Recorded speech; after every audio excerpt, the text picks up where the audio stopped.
بسم الله الرحمن الرحیم. السلام علیکم. د یوټیوب چینل د قصو بابا نه یو ځل بیا ستاسو خدمت کې حاضر یم او ستاسو د خوښې او ستاسو د طبیعت قصه مې راوړې ده. قصه دا د 4 درویش یا د 4 درویشانو 4 قصونه تیر شوي دي. په تیرو قصونو کې تاسو د 2 درویشانو د حال احوال نه خبر شوي. د هغې نه علاوه بیا د آزاد بخت باچا خپله قصه شروع کړې وه. دغه خپل د ژوند حال هغه ملنګانو ته هغه درویشانو ته بیانو چې زه ستاسو د خپل ژوند حال احوال بیانوم چې ستاسو بیا ډاډ شي چې دا بقایا چې کوم 2 درویشان دي چې دوی هم ماته خپله قصه وکړي، خپل حال راته بیان کړي. آزاد بخت باچا قصه بیا نیمې ته رسېدلې وه او قصه هغه ځای ته رسېدلې وه چې آزاد بخت باچا هغه خواجه راغوښتی. خواجه د هغه په دربار کې خواجه سګپرست د هغه په دربار کې او دغه د وزیر د لور چې دغه ورسره د هلک په شکل کې هم یې دغلته او بادشاه د خواجه ته په غوسه کې او ډېر ده ته وایي چې ته ماته خپل اصل قصه وکړه چې دا څه وجه ده چې تا دا 2 کسان انسانان داسې په پنجرو کې بند کړي دي او دغه د سپي جوټه او د سپي نه پاتې خوراک ته دوی له ورکوې. دا خو ته ناجایزه کې، دا خو د دین او د اسلام او د انسانیت نه خلاف ته کار کوي. ته د دې قصه ماته وکړه. نو لاول خو دا خواجه وایي چې زه قصه نه کوم، خو بادشاه ورته وایي چې یا به قصه کوې او یا به قصه کوې یا به د خپل ژوند نه اړه صبر کوې. خواجه ته چې پته ولګي چې دا باچا خو داسې نه قلارېږي او دی زما نه دا قصه خامخا اوري او که نه قصه ورته نه کوم نو سټ رانه وایي. خواجه دې باچا ته وایي چې باچا سلامت، بس زه ټیک ده، ما خو ویلي چې زه په ژوند کې دا قصه چاته ونه کړم، خو د خپل ژوند نه بل خوږ څه شی نشته، نو مجبوراً به زه نن دا قصه تا ته کومه. بیا دې باچا ته ووایي چې ته داسې کار وکړه چې کوم دغه 2 قیدیان دي زما سره په دې پنجرو کې بند دي، دا ته راغواړه چې ما سره مخامخ کښېني او که زه دا قصه کوم فرض کړه که زه پکې چېرته دروغ وایم نو دوی به زما د قصې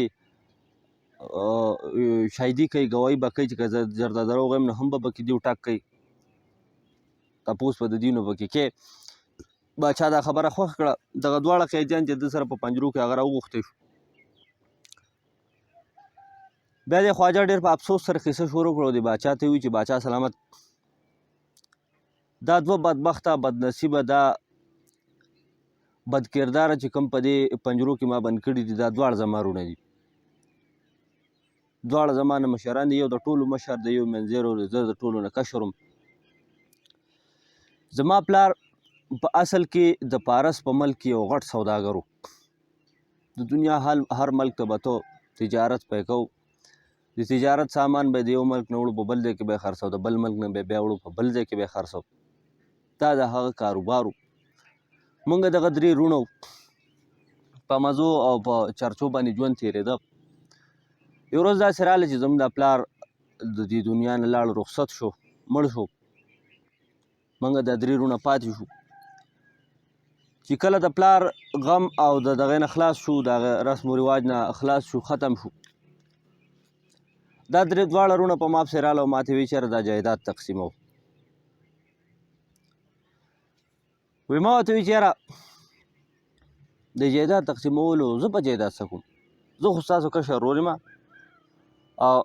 زما پلار مړ شو، نو اوس دا مشر ورور زما د پلار په ځای دی او دا بل چې دی نو دا زما مشر ورور شو. زه به مال دولت څه کوم، ستاسو سره به ناست یم، ستاسو به خدمت کوم او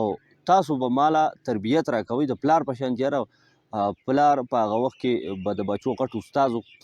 بچو له زامنو له به هغه تربیت ورکو. نو دوی خواجه وي چې ما ورته هم وي چې یاره تاسو زما تربیت وکړئ، زه ستاسو بچی یم، زما مشران وروڼه یم، زه ستاسو سره بچي په ځای یم او زما پلار خو مړ شو، زه به مال څه کوم، مال تقسیمول باندې زه څه. هغو په دغه موقع څه ونه وي. په بله موقع بیا د ښار یو مشر معزز سړی هغه زه وغوښتم چې وغوښتم چې لاړم کاته مې نو زما دا وروڼه ورسره 2 د مخکې نه ولاړ دي. چې لاړم دغه سړي ماته وایي چې آیا ته د جایداد تقسیمولو نه ولې تښتې؟ دې خواجه هغه ته هم ټوله قصه وکړه چې یاره داسې زما دا مشران وروڼه دي، زه په مال دولت څه کوم، زما د مال د تقسیم سره او د نه تقسیم سره څه کار دی، خو د دیو سره به یم د دیو خدمت به کوم، د دیو ادب او د دیو منډه تړه به کوم چې څه پکار وي، او دوی به زما تربیت کوي، زما خیال به ساتي. دې وروڼو دغه مشر معزز سړي ته ووایي چې نه زموږ د ده په خبر باندې یقین نشته، او ټیک د دا مال دولت چې دی دا به ما او دا دوه وروڼه مونږ خیر په دواړو کې تقسیم کړو، دی به جو بس هسې به زموږ سره خو که سبا له دی بیا په خپله خبره پیمانه کېږي او بیا راوچتېږي او بیا په مونږ دعوه کوي یا زموږ نه بیا حصه غواړي. نو دې دا خواجه ولګېده، دغه وروڼو له یې په کاغذ باندې د هغه وخت مطابق د قانون په هغې باندې لیکل ورکړه چې یاره زما نه د حصو سره څه کار شوی او نه مې په کار دی، زما تاسو په کار یې، تاسو مې وروڼه یې، ستاسو سره به ناست. خو لنډه دا چې د خواجه د پلار د سوداګر چې کوم دولت و کم مال و کم جایداد و هغه ټول دغه دوه وروڼو په یو بل کې تقسیم کو، نیمې کو ځان له، او دا خواجه چې کوم دی نو دی ده ته ځان ویوست چې یاره زما مال دولت نه په کار، زه به ستا سره یم. ده ورته باقاعده ګوته و د هغه وخت مطابق ده ورسره واده وکړه چې یاره زه به نه غواړم ستاسو نه برخه. دی به ورسره د دوی چې کوم محل و یا د دوی چې کومه بنګله وه په هغې کې به اوسېده، چې لږ څه ورځې وشوې دا وروڼه ورسره وران شو او دا خواجه یې دا کوره ویست، بس چې ته وځه. د قصې منځ کې یو خبر راغله، بخښنه غواړم، یو ملګري کمنټ کړی و چې هلکه دا د آزاد بخت باچا قصه مونږ اورېدلې ده بیله او ته پکې دا قصه مه کوه. نو ټیک ده د آزاد بخت باچا قصه ما بیله کړې ده اول، خو اصل کې مسله دا ده چې هغه د آزاد بخت باچا او دا د آزاد بخت باچا قصې نور چې کومه ډانچه ده یو شان ده، خو په دې قصې کې منځ کې واقعیت بدل دي. او په اصل کې دا قصه د دې چار درویش په دې منځ کې ده، نو که دا دې زه داسې اچانک وباسم نو کیدای شي چې څه کسانو د آزاد بخت باچا قصې نه اورېدلي او دا قصه به بیا نیمګړې پاتې شي، چار درویش قصه به نیمګړې پاتې شي، خرابه به شي. نو زه دا قصه کومه، په دې نیمه قصه به بل قسط کې شوې وه د آزاد بخت باچا، نو په هغې کې واقعیت د اولنۍ قصې په شان د هغې سره هوبهو، خو دا بقایا نیمه چې کوم ده نو دا د هغه زړې قصې د آزاد بخت باچا نه دا ډېره بدله ده، واقعیت پکې ډېر بدل دي. قصې له به راځو. دا خواجه چې کله د کوره ویستو نو دا اصل کې د دې سوداګر یا د خپل پلار تاجر کشر زوی، نو والدین همیش دا والدین څه چې د مشرونو ته په همیش په کور کې چې کم کشر ماشوم یا کم زوی که لوري که هر څوک خو چې کم کشر باندې دا د دې مشرانو ډېر خوښي، ډېره مینه ورسره کوي، ډېر شفقت پرې کوي. نو دغه دا چې کوم دی خواجه په اصل کې په ټولو وروڼو کې کشر و، نو دا پلار چې به هر ملک ته لاړ، هر ځای ته چې به لاړ د هغه ملک قیمتي سامان یا دا غوستوس و هر څه چې و نو دا به د خپل زوی د کشر زوی له راوړه، تحفې تحایف وغیره ډالۍ به یې له راوړي. دا کشر زوی یعنې دا خواجه به ولګېد او دغه چې څه به د استعمال هغه به استعمال کړل، چې کوم به د استعمال نه هغه څیزونه به د په نغدو په بازار کې خرڅ کړل، پیسې به یې د ځان سره جمع کړ. نو دی چې کله وروڼو د کوره وویستو نو دغه سلګې پیسې د ځان سره جمع کړې وي، د دغه پیسې راواغستې او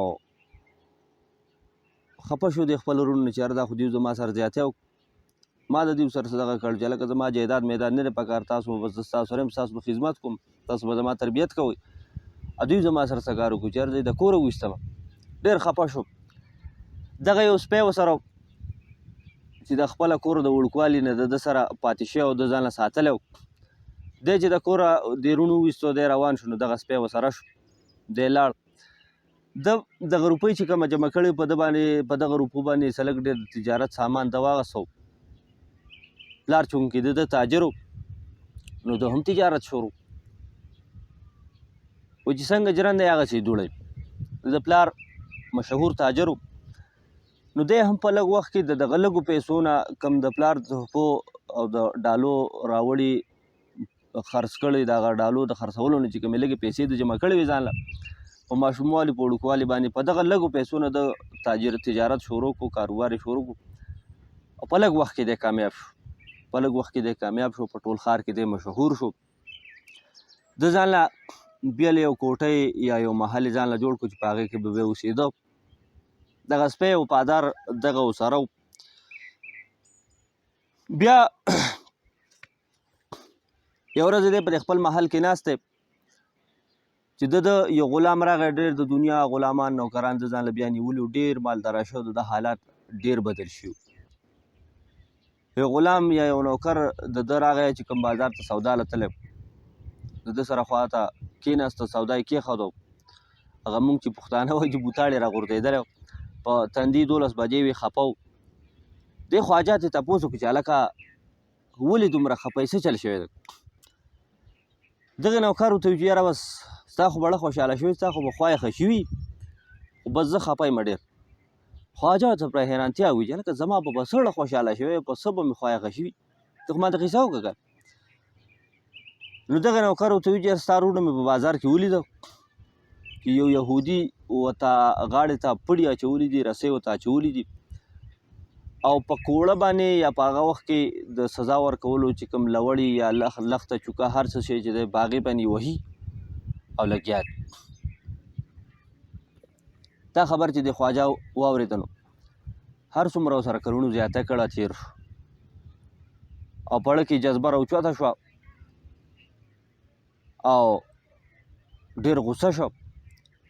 او په دغه ځای نه خپیال به خپې رامنډې بازار ته راورسېد، غلامان نوکرانو سره دي. چې راغه څه ګوري چې واقعي چې د درونه هغه یهودي تړلي دي، یو ګزار وله کوړه یا چوکه د هغه وخت مطابق هغه وله رااچوي، وهي، او دغه د ده دواړه وروڼه فریاد کوي، او دا یهودي ورته د خندانه شین شي. دا خواجه پسې لاړ، دې یهودي ته ډېر غوسه او ډېر په غضب سره وایي چې یاره ته آیا ولې ته دا سړي وهي، ولې دونه ظلم زیاتی ورسره کوې؟ نو هغه ورته وایي چې ګوره په دیو زما 10,000 اشرفۍ په دیو زما قرضه ده، د زما نه اخیستې وي، ډېر وخت ټال مټول وخت پې تېر شو، اخوا دېخوا کوي، نه یې راکوي، بس ما دا په خپله قرضه کې راوستي دي، ستا سره که 10,000 اشرفۍ راکړه به وایي زه پیسه کوم. خواجه فورا نوکرانو ته آرډر وکړو، حکم یې وکړو چې لاړ شئ پیسې دله راوړئ. یهودي له پیسې راوړه شوې، پیسې وله ورکړه شوې. خواجه ولګېد، دغه خپل دواړه وروڼه یې راوچت کړه، دغه ځای نه خپل محل ته یې راوړه، راولمبل، پاک صاف صفایي د دې وشوه، بهترین پوشاکونه، جامه د هغه وخت مطابق لباسونه هغه ورته ور واچولی او ښه سنبال کړی شو، ښه برابر کړی شو، قسما قسم قیمتي خوراکونه یو څیز بل څیز دی وله ورکړه او برابر یې کړ. بیا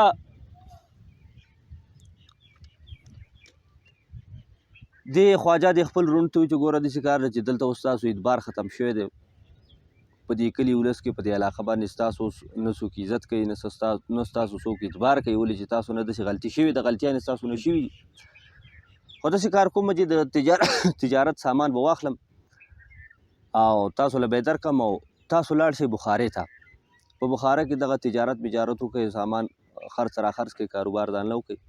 څه وخت بعد بیا راځئ، نو تاسو به حالات بدل شوي، تاسو به ښه شوي، پیسې میسې به تاسو ګټلي، نو تاسو به بیا په کلي کې خلک عزت کوي، په دې علاقه به تاسو خلک عزت کوي، ستاسو به لینډ ټوله شي. دې وروڼو یې څه ونه وي، خاموشه پاتې شو. دې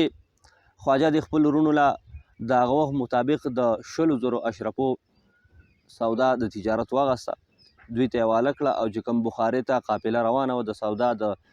تجارت د سوداګرانو، د هغې سره یې ملګري کړل او ویېږلی. یو کال بعد هغه قافله واپس راله. دی د یو کس نه تپوس کوي چې هلکه زما وروڼه څه شو، څنګه شو، څنګه نه شو، بل نه تپوس کوي، څوک ورته حال نه وایي، یو وایي زه ته نه یم خبر، بل وایي زه ته نه یم خبر. اخر د ده یو اشنا کس و، هغه ته دی ورته جش و، ده ته وایي چې هلکه ته خو به ما ته خامخا خبره کوې، حل به راته وایې که نور وایې او که نه وایې.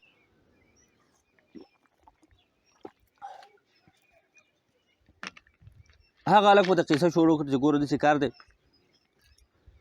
چې وروڼه دي چې دې هلته لاړه، سامان د تجارت یې خرڅ کړ،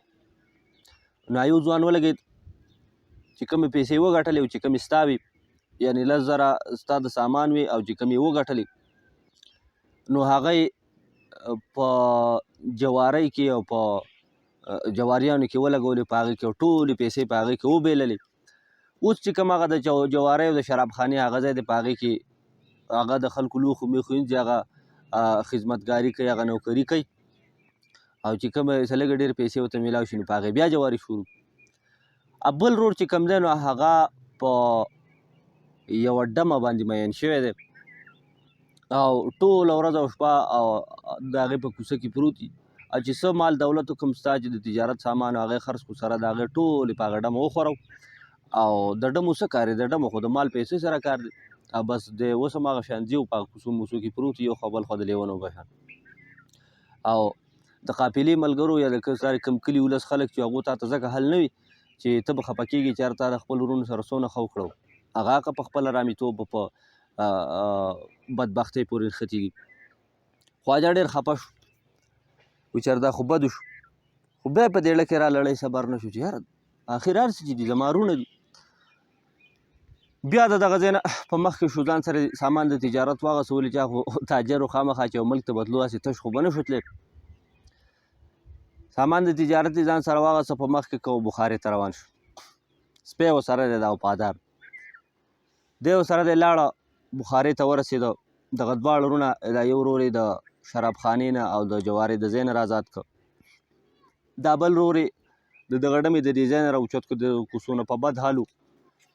بیا یې ورته بهترین پوشاکونه ور واچول حالات یې ورله برابر کړه سر ویښته هر څه یې ورله برابر کړه ټیک ټاک یې کړه چې کله حالات صحیح شو برابر شو بیا د داسې کار وکړو چې بیا یې دوی له د تجارت سامان په هغه ځای کې واغېسته په بخارۍ کې او دوی ته یې ویل چې ځئ چې ځو خپل وطن ته واپس ستاسو په کلي په ولس کې چې کوم ستاسو نوم خراب شوی دی ستاسو تصویر خراب شوی دی زه څه نه څه کوشش کوم چې د هغې دغه ستاسو برابر شي دغه د تجارت سامان یې واغېستو قافله یې جوړه کړه را روان شو را روان دي را روان خو چې کله خپل نیشاپور ته رانږدې شو د دې نیشاپور نه بهر یو کلی دی دوی په دغه کلي کې ډېره واچوله او د دې خپل وروڼو ته وویل چې تاسو دلته شپه وکړئ زه د شپې ته شپې ځان نیشاپور ته رسوم او سهار به زه ستاسو استقبال ته راوځم د شپې خپل محل ته راغی نیشاپور ته راغی چې سهار شو نو ده داسې یو تاثر جوړ کړ چې یاره زه خو همدلته ناست وم زه خو چېرته تللی نه وم او بس تیاري میاري وکړه او سهار له راپاڅېده اعلان یې وکړو خپل یارانو دوستانو ملګرو چم ګاونډیانو ته چې بس داسې زما وروڼه د بخارۍ نه را روان دي د تجارت یې کړی او پیسه میسه یې ګټلې ده په قافله کې را روان دي زه بس د هغه استقبال وزم او راځئ چې د هغوی استقبال لوځو چې ډېر په شان او شوکت د هغې استقبال کشر ورور خو د مشرانو سره غم و د هغو د عزت د هغو سره غم و چې د دوی د عزت د دوی نوم په ځای شي په دې ځای کې زه د استقبال تیاري کول چې په دې کې یو سړی راغی خپل مخ او خپل سر وهي او جاړې لګیا دی دلته راغی دی ورته ووایي چې هلکه ولې جاړې څه چل دی نو هغه ورته ووایي چې ستا د وروڼو د لاسه بېګا زمونږ کلی او زمونږ قافله او هر څه لوټ کړی شو هغه وایي ولې څه چل شو وایي چې بېګا ستا وروڼه زمونږ په کلي کې ډېره شوي او زموږ په کلي باندې ډاکوانو حمله وکړه نو ستا د وروڼو نه چې څه سامان و نو هغه یې هم لوټ کړو او سر چې زموږ د کلي کوم کورونه هغه یې هم لوټ کړو ته دې بیا تپوس وکړو چې زما وروڼه څه شو نو هغه ورته وایي چې ستا وروڼه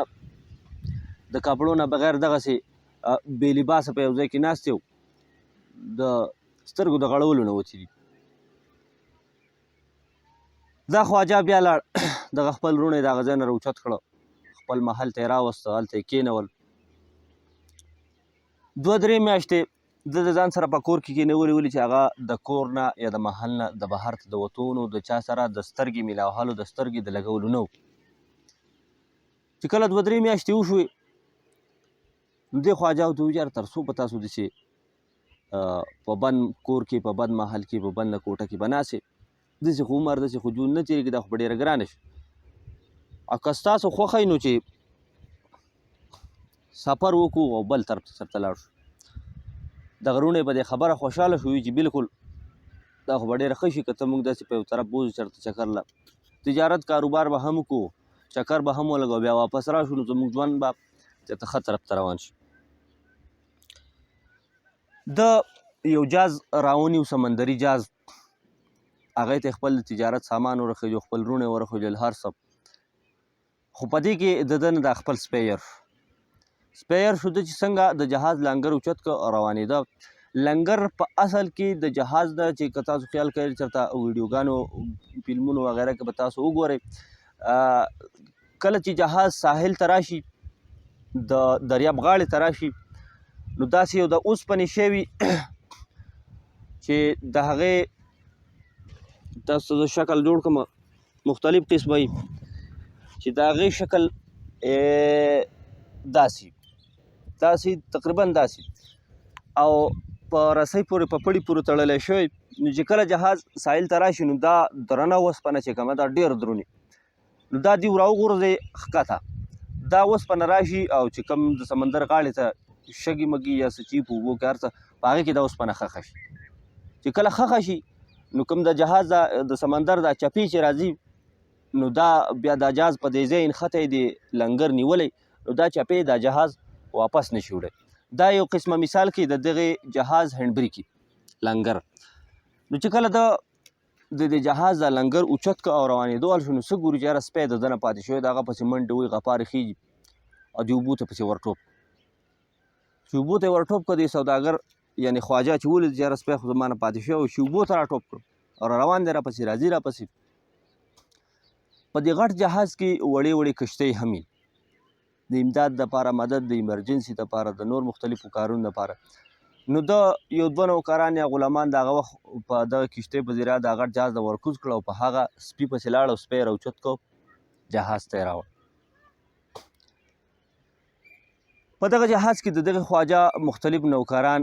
د ده خدمتګارې وینځې وغیره مختلف کسانو د سره د ده یو خدمتګاره هم وه د دې خواجه چې هغه د ده د دې مشر ورور اړه پرې راغی د ده خوښه شوه ده د دې خپل بل ورور سره سلا وکړه چې یاره داسې کار کوو چې تر څو به مړه د دې کشر ورور لاس ته ناست دی داسې کشر دی داسې په موږ ځان مشر کوي ټول مال دولت د ده دی موږ مشران یو د ده لاسو ته ناست یو داسې خلک داسې کار کوو چې دی وجنو او بس دغه وینځې غلامان به هم موږ ته پاتې شي دا مال دولت به هم موږ ته پاتې شي بس وی چې ټیک ته دوی سلا وکړه. دا خواجه په خپله کمره کې پروت په دغه جهاز کې یو وینځه خدمتګاره د ده په دې کمره کې وه د ده لاس خپې چاپي کول یا د ده څه خدمت یې کوو چې دغه منځی ورور یې راغی او ده ته ویل چې راشه مشر ورور درته اواز کوي او فوراً کې راشه څه ضروري خبر درته کوي.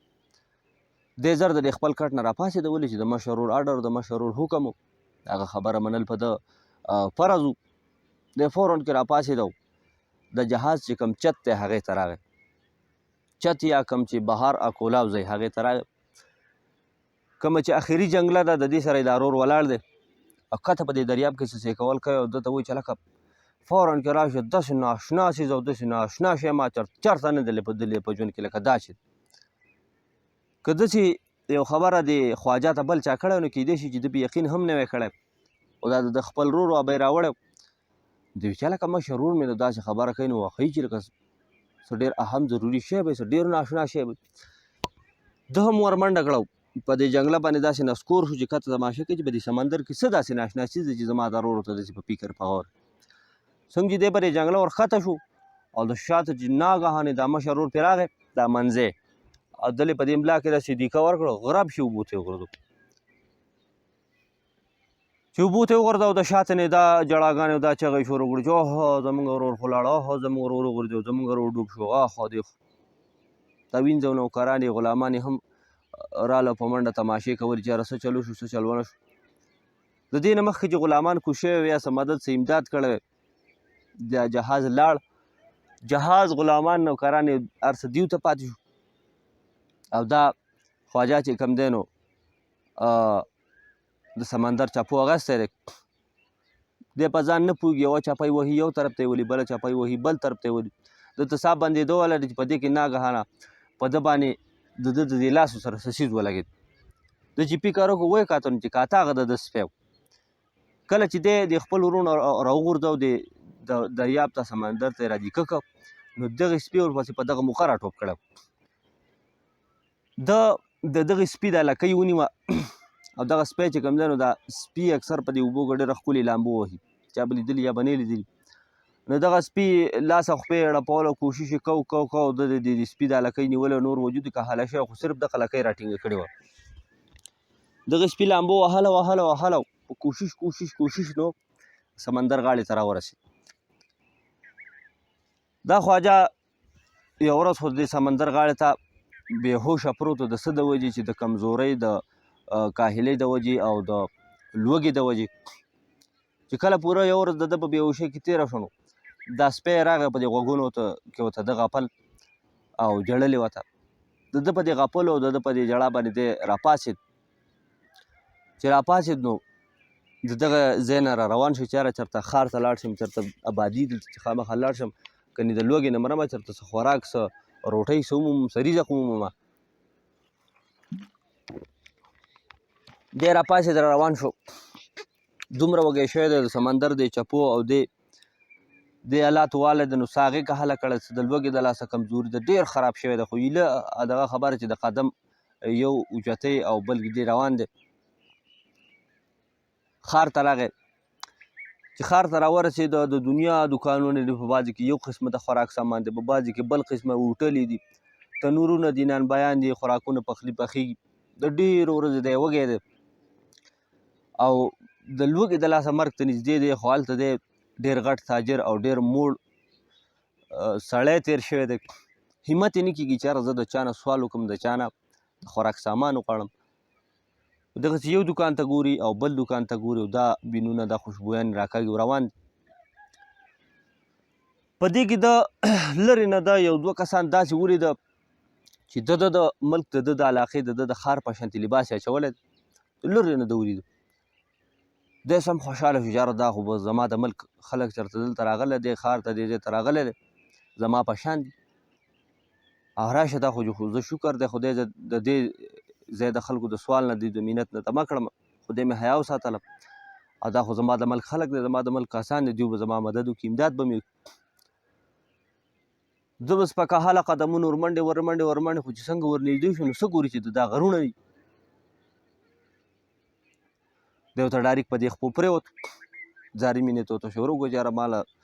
روټۍ او ماله خوراک او ماله څه چل وکړئ زه مرم او وږی یم پلان کې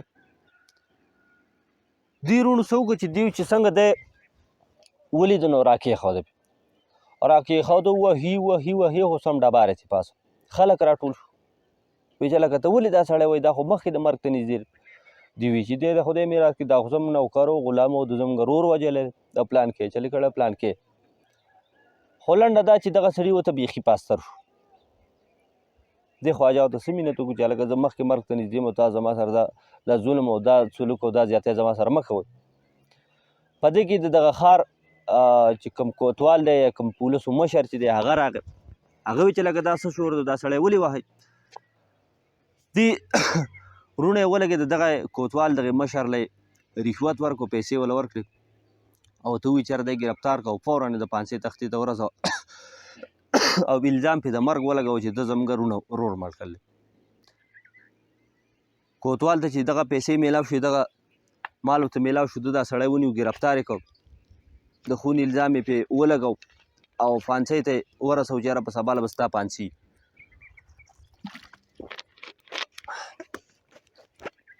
دا سپی په دې خواجه پسې ورپسې د څوک وله لتې ورکوي څوک یو خوا وایي څوک یې بل خوا وایي خدای نه قلاریږي چې کوم طرف ته دا خواجه ور په مخکې کړه هلته پسې دی روان په سبا له د پانسۍ ورځ د هغه جز خوا چې د لوږې د لاسه دغه د لاسه مرګ ته نږدې دی په سبا له د پانسي د پانسۍ پندې ته ور وخېجو د پانسۍ ټایم نږدې و چې په دې کې ناګهانه یو کار وشو کار داسې کار وشو چې د دغې ملک کوم باچا چې و هغه ډېر سخت بیمار و خطرناکه بیماري پرې راغلو ډاکټران طبیبان او معالج او ملایان د هغه وخت مطابق چې څه کوششونه هغه د بادشاه لپاره وکړی چې خو څه کار یې نه کړو حضرانو مشرانو بزرګانو دا صلاح وکړه چې یاره صدقه ډېر ښه شی دی او غلامان ازادول او داسې مختلف یو څو نور کارونه دي کوم د ثواب کارونه چې په هغې سره د انسان باندې راغلي بلا او صحت دغه ښه کېدی شي بیماري دغه نه لرې کېدی شي د بادشاه وزیرانو او بادشاه حکم وکړو چې یاره په زندان کې چې کوم قیدیان یې ټول دې آزاد کړی شي نور مختلف چې کوم د نیکۍ کارونه وو هغه شروع کړه شو چې یاره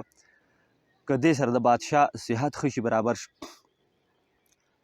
دی پانسۍ ته نږدې و چې ده ته غاړې ته پړی اچولی او راښکو دی چې په دې کې ناګهانه د باچا خاص نوکران راورسېد او هغه د باچا اډر راوړو چې یاره سره د دې کوم چې دا پانسۍ کېږي نور چې په زندان کې کم مجرمان دي یا کم هر قسمه خلک چې دا ټول د باچا د طرف ازادي شوي دا آزاد کړی شي او خبردار که دیو ته تاسو څه تکلیف او څه مسله ورسوله یو طرف ته باچا بیمار دی او بل طرف ته تاسو خلک پانسۍ کوئ. د خواجه روڼو چې دا خبر ولید چې یاره سړی خو بیا ازادي او متلانجه جوړېږي. دوی بیا په دې کوتوال پسې لاړل. کوتوال خو رشوت اخیستی و. نو هغه ته وایي چې تاسو بېغمه شئ. دی خو د دې ځای نه خلاص شو خو دی به زه بل ځای ته ورسوم. دغه کوتوال ولګېد. دغه سړی کوم دغه خواجه یې د دغه ځای نه وویسته خو بیا ورسره دا روڼه شو شپه ده دغه کوتوال دی او دا خواجه یې ګرفتار کړی دی او دی روان کړی دی. نو د دغې ښار نه بهر د غره په سر باندې یو دغسې په دغه وخت کې خبره مشهوره وه چې د سلیمان علیه السلام پیریانو دغلته یو نری او تنګ کوی کنستی و. نو دغې ته به یې زندان سلیمان بیا وي او د دغه ښار باچا چې په چا ډېر سخت غوسه شو یا به چا ډېر غټ جرم وکړو یا څه مسله به وشوه نو هغه خطرناک مجرم یا کم چې د ډېر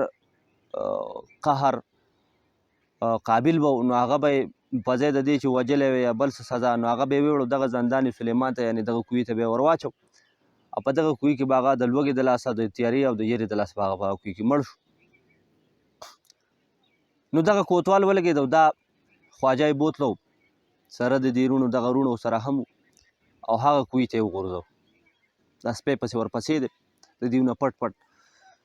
چې کله چې دیو لاړه دا سپی پسې راغی نو خپه ورته د دې کوی غاړې ته کېناست چې یاره زه به اوس څه کوم مالک خو مې لاړ په کوی کې دننه پرېوت. سړی چې کوی ته دننه را پرېوت راغی نو کله چې د ده هوش ټکانې لراله لږ په ځای شو نو ده ته پته ولګېده چې یاره دا خو ډېر جوور ځای ته راغلی. د ده نه یو طرف ته ده ته داسې اندازه وشو چې یاره یو دوه کسان نور دي. ده دغې کسان ته غږ وکړو چې هلکه وروره تاسو څوک یې دا څنګه ځای د دې نه وتو څه امکان شته که نشته. دغې کسانو دغه کسان د خندا نه شنه شو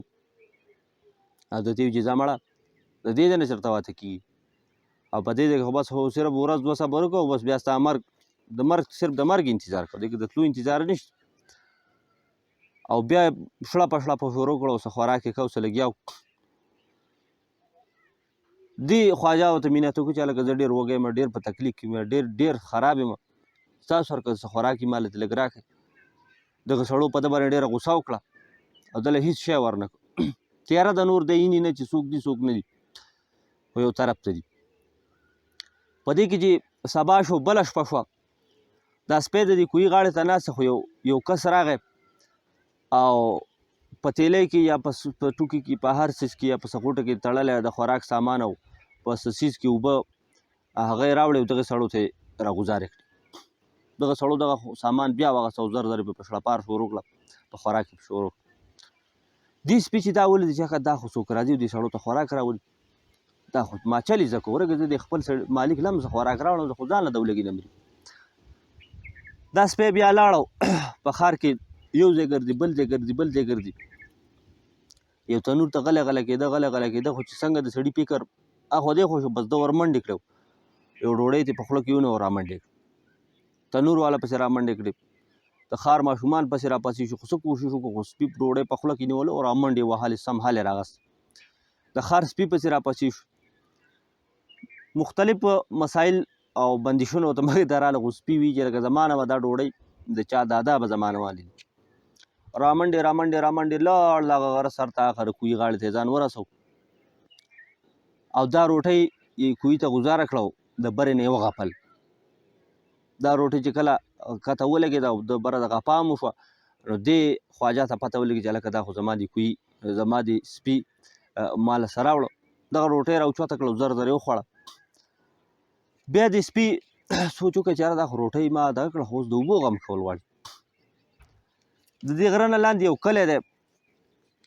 په دغې کلي کې یو جومپړی ده، د هغې نه بهر ته اوبه پرتې دي او لوښي موښي پراته دي، په هغه لوښو کې اوبه دي. یو کوزه ده یا یو لوټه ده، پخوا خو به ټول د خاورو او هغه د اوبو ډکه ده، نو دا سپی لاړ پټ شاندې دا لوټه یې راوچته کړه په خوله کې. دغه د یو بوډۍ کور و، ده چې دا لوټه راوچته کړه نو خو درنه وه یا د په خوله کې نه نیوی کېده. هلته په دا بوډۍ ولیدل، نو دې بوډۍ هم ده ته کورې شا چخې وویو، ورپسې شو چې دا لوښی ترې خلاص کړم. د سپي منډه وهله نو دا لوښی ته ګزار شو، وغورځېده ته مات شو. دا کوزه یا لوټه هر څه چې و دا ترې مات شو، اوبه توی شو. دا سپی سخت خفه شو، دا بوډۍ ورته اوس قارېږي، په چوکا په لوړې وهي او چغې شه کورې شه ورته کوي، دا سپی خفه ناست. بیا دا سپی ولګېد، د دې بوډۍ په دې خپو کې رغړې رارغړې و، دې ته فریاد کوي. بوډۍ هوښیاره ښځه وه، مشره ښځه وه، پته ورته ولګېده چې یاره یا دا سپی تږی دی، څه چل دی. بیا کله چې دا بوډۍ په دمه شو، په آرام شو، دې ته یې نور څه نه وي، نو دا سپی ولګېده. د دې بوډۍ کم څادر یا کم پیس کې چې دی نو هغه یې په خوله کې ونیو، یو طرف ته به یې داسې راښکاوده و، داسې یو طرف ته به یې غپل او اشاره به یې کول او غپل به یې. بوډۍ ته پته ولګېده چې هلکه د دې سپي سره څوک دي، یا زخمي دی یا بیمار دی، هر څه چې دی، خو هغه ته د اوبو ضرورت دی. دی چې راغی زما نه یې د اوبه تښتولې، دا لوښی تښتو او اوس دغه طرف ته اشاره کوي، نو څه چل دی. بوډۍ ولګېده، په یو لوښو کې اوبه راواغستې او د دغې سپي سره روانه شوه. سپی ترې مخکې دی، بوډۍ پسې ورپسې ده. سپي دا بوډۍ په مخکې کړې وه، مخکې کړې وه، نو هغه د غره سر ته هغه کوهي غاړې ته یې ورسوله. د هغه ځای نه بیا دغه بوډۍ ته پته ولګېده چې یاره په دې کوهي کې څوک شته، یا غورځېدلی دی یا چا بند کړی د دې سپي مالک دی. به تږی نو دا سپی وایي چې یاره دې ته د اوبو میلاو شي. دغه بوډۍ دغه اوبه کوزې کړې دې کوهي ته، دغه سپي وغپل. نو خواجه ته پته ولګېده چې هلکه سپي ماله اوبه راوړي، اوبه یې وڅښلې. دغسې به دا سپی بیا روزانه دغې ښار ته به تو، دغه روټۍ به را تښتوله. بیا دغه هوټل والا کم تنور والا کم دغه ځای والا چې هغو ته هم پته ولګي چې هلکه دا سپی روزانه راځي دا روټۍ وړي. نو بیا به چې کله دا سپی دې ښار ته لاړ، نو بس د ځانه به ورته یو روټۍ وویشته چې دا ویسه. هغو ته پته ولګي چې دی روزانه دا روټۍ خوري. اوس دا خو ته پته نه وي چېرته وړي چېرته نه وړي، خو دا وایي چې زه دا سپی دې راځي دا روټۍ روزانه تښتئ دغه کوي، نو د ځانه یې وله ورکوئ، ثواب به کېږي. دغه روټۍ به ته راوړه او دغه بوډۍ چې کوم دی دغه به روزانه د دغه سپي سره تله او دغه اوبه به یې رسولې.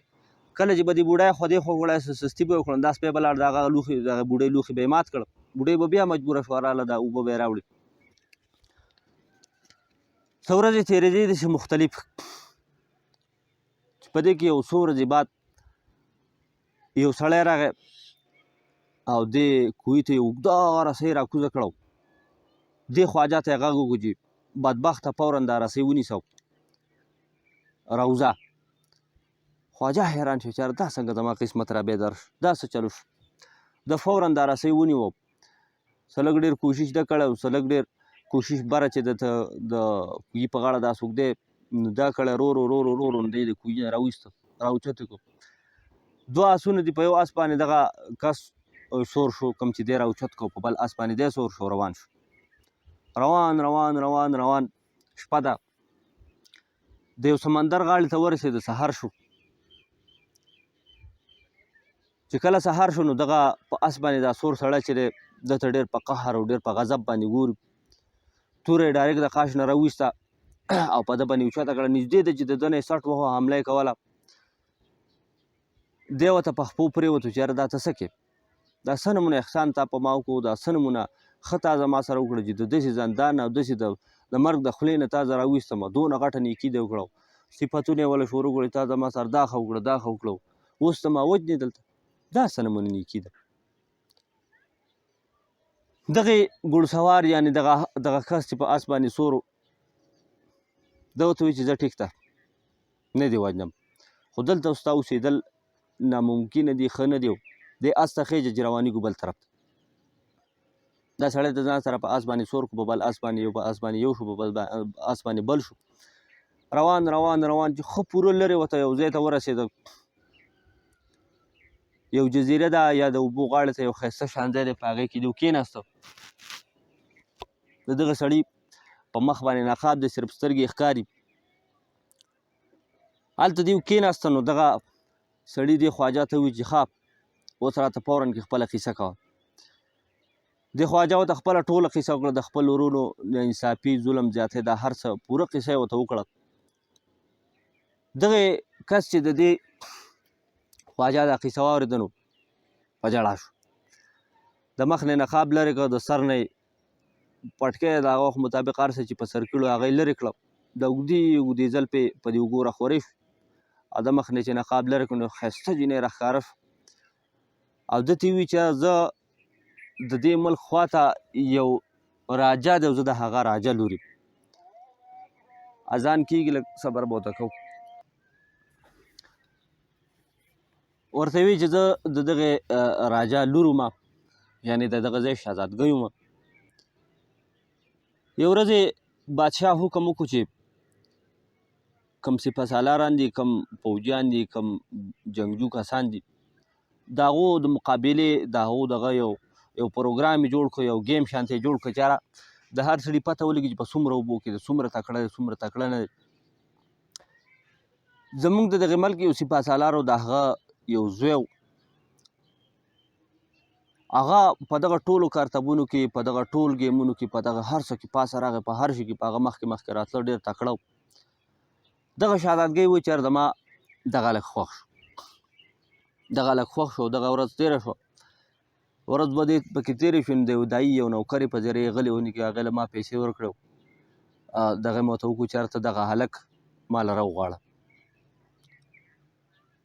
دغه هلک پټ راوغوښتی شو، زه به ورسره میلاوېدم، دغسې ګپ شپ به مونږ لګو، ملاقات به زمونږ کېده. یو څو ملاقات وشي. یوه شپه دی محل ته راوښتو، د محل په چاردیوارۍ باندې یا په دیوال باندې په هر څه باندې دی راوښتو. یو کس ورسره بل هم و او د دغه ځای زموږ نوکرانو پوجیانو دی ولید، ونیو، ګرفتار کړی شو. په دغه جرم کې دغه دواړه ملګري چې کوم دی نو دغه زندان سلیمان ته یا دغه کوی ته وغورځولی شو. په دې ټوله قیصه کې زما نوم راښکاره نه شو، زه بدنامه نه شوم او زما نوم بدنام نه شو. نو په دغه خبره ما شکر ویستو، دا ډیپټي مې په ځان کېښوده چې یاره زه به دغه دوو قیادیانو له دغه سپه سالار چې کوم زوی دی او د ده چې کوم ملګری دی، دوی له به زه خوراک راوړم او هر څونه وخت چې دوی ته به زه دا خوراک راچوم. اول به مې روزانه خوراک راوړو، بیا به یو هفته بعد به مې د ټولې هفتې خوراک په یو غوټه کې بند کړی راوړو، دوی ته به مې راغورځو. چې بیا مې یو خوب ولیدو، په خوب کې زمونږ یو دیوتا دی، یو بوت دی، یا هر څوک چې دی، مختلف ځای نه پېژنم چې څوک و، خو یو دیوتا ما ته راغی. یعنې دغه شهزادګۍ چې کومه وه دغه غیردینه وه او غیردینه سړی چې کوم زبرګ یادوي یا هر څوک چې یادوي خو د خپل دین خپل مذهب مطابق به یادوي. نو دغه شهزادګۍ چې وایي چې یاره ما ته یو دیوتا راغی، ما ته وایي چې ته داسې کار وکړه چې فوراً کې لاړه شه په دغه کویو کې یو غریب دی، یو مظلوم دی او هغه راوباسه دغه ځای. دا خوب چې ما ولید نو زه فوراً راپاڅېدم، د هلکانو جامه مې اختیار کړه، مختلف زر جواهر پیسې چې کوم ما سره وې هغه مې راواخیستې او را روانه شو. ته مې راوویستې او دلته راله. نو دغه د زما قیصه. دې خواجه چې د دې جینۍ قیصه واورېده، دې ته ډېرې دواګانې وکړې او ډېر خوشحاله شو. دا جینۍ ولګېده دې خواجه باندې، هغې چې ځان سره کوم مختلف قیمتي خوراکونه راغستي وو، بیا یې څه دوایانې نه راغستې وې د علاج دپاره چې یاره دې غار کې چې څوک په دغه کوهي کې چې څوک پروت دی خو ټیک به د دغه کوهي جوړوالي دغه یېرې هر څه به والی خراب کړی به. مختلف څه دوایانې چې څه راغستې وې هغه یې په دې وڅکولې، خوراکونه یې پرې وخورول.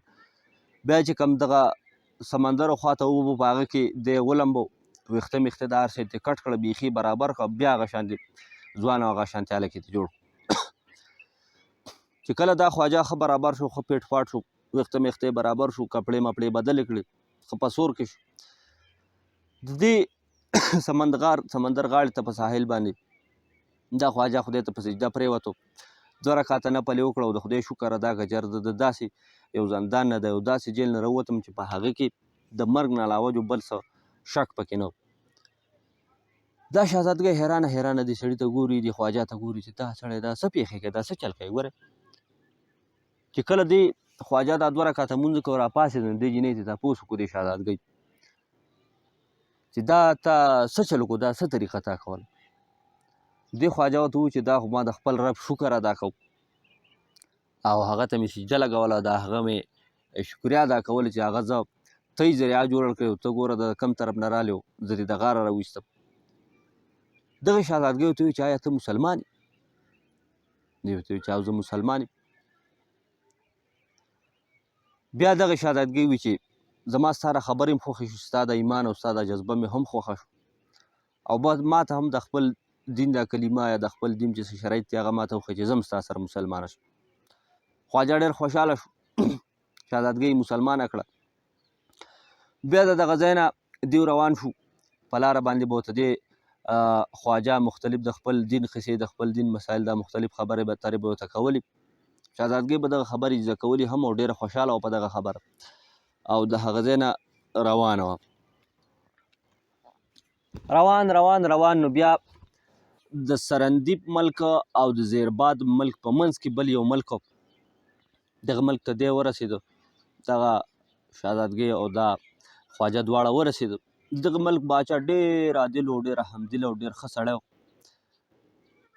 دیو ځان له دغلته یو محل یا یو بنګله یو کوټه واغسته هلته کېناسته کاروبار شروع کو د خواجه به دغلته کاروبار کوو بیا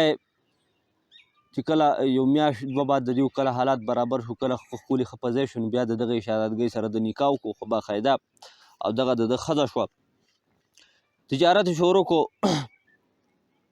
وخت د ده تېرېده په دغه ځای کې دی ښه مشهور تاجر شو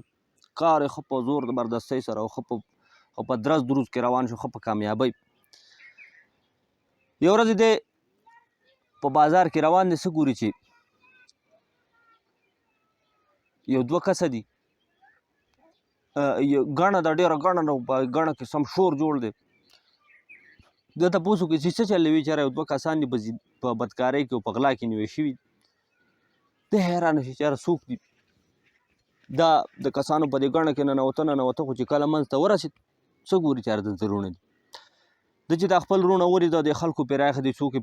په چپلو وهي څوک یې په لوړو وهي څوک یې په کاڼو ولي په بد حال دي خراب دي د ده دا اړه پې تخ مخ شو خفه شو فوراً یې په کوتوال پسې ځان ورسو چې یاره زما دا وروڼه آزاد کړه شي هغه وی چې یاره په ده باندې داسې د غلا او د بدکارۍ او داسې پلانکۍ الزام دی مودعي دلته ولاړ که دی رضا کېږي او پرېږدي نو ښه ده ښه کنې دیو به مري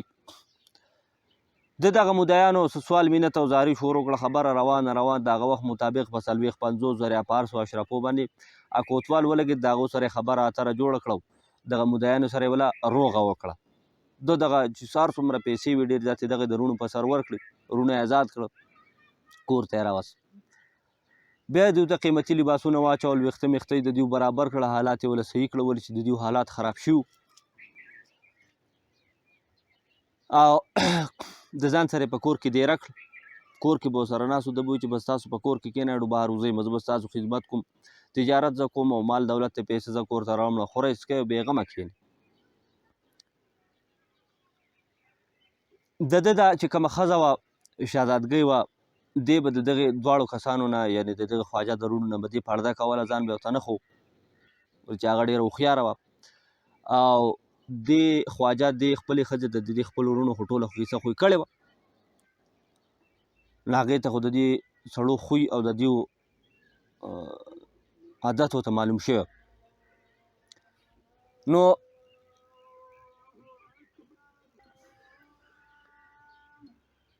دې به ورته ځان نه خوب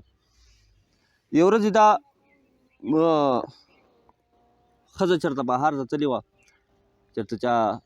ګاونډیانو ماونډیانو کره واپس چې راله دا دواړه سړي په کور کې نه نو دې خپله برقه یا کوم د هغه وخته پردې چې کوم څادر وغیره دی اچولي نو دوی دا څادر بې ځایه کولاو کو مخې ښکاره شو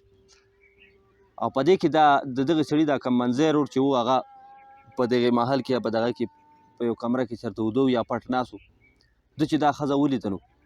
خو ډېره ښایسته وه شهزادګۍ وه د ده نیت خراب شو نیت یې خراب شو د دغه ټیم نه په بل ټیم د خپل د دې مشر ورور سره سلا وکړه چې یاره دا خپل ورور وجنو دا کم مال دولت چې دار ته به دې قبضه کړو دا ښځه به دې قبضه کړو ورور ورته وایي چې هلکه ټیک ده داسې به وکړو څو پورې به هم د لاس ته ناست خو لنډه دا چې دی بدبختو دغه منصوبه شروع کړه په بل ټایم چې دوی دواړه درې واړه خوراک ته ناست د خوراک په ټایم کې دغه دواړه مشران نونه چې کوم د منصوبې مطابق دوی د خپل کلي قصې شروع کړې چې زموږ کلی داسې و زموږ وطن علاقه داسې و زموږ یاران دوستانو پلان کې پلان کې دې خواجه دې کشر ورور چې دا خبرې واورېدې نو ده ورته وویل چې هلکه ستاسو که کله ډېر یاد شوی ډېر دغه یې نو ستاسو دپاره ستاسو د ارمان دپاره که نه دلته خو زما تجارت هر څه برابر زه خوشحاله یم ښه په سور کې خو ستاسو دپاره به زه ستاسو سره روان شم او هغه کلي ته به لاړ شو پروګرام جوړ کړی شو کلي ته دیو روان شو قافله غټه قافله چې کوم ده نو هغه برابر شو تیاره شو د تجارت سامان ده واغسته خو چې کله خپلې ښځې له راغی شهزادګۍ له راغی نو هغې ورته وویل چې ګوره داسې کار وکړه چې کلي ته خو په تلو خو ځو روانېږو خو ګوره د دې خپل وروڼو نه ځان خبردار ساته ښه درته پته ده چې شاته یې تا سره څه سلوک ستا سره شوی دی او اوس هم ګوره د دوی نه د ښې تمه مه کوه او ما ته اوس هم د دوی نیتونه او د دوی ارادې ما ته ښه نه ښکاري ګوره او ته ګوره ډېر خیال به ساتې خواجه وایي چې زه ټیک ده الله به خیر اوس هر څه چې دې کلي ته ځو وروڼو مې د کلي خواهش کړی قافله جوړه شوه د دې سره نور هم د دنیا تاجران هر څه ورسره ملګري شو ولې چې پخوا به داسې یو کس دوه داسې یو کورنۍ نیمه به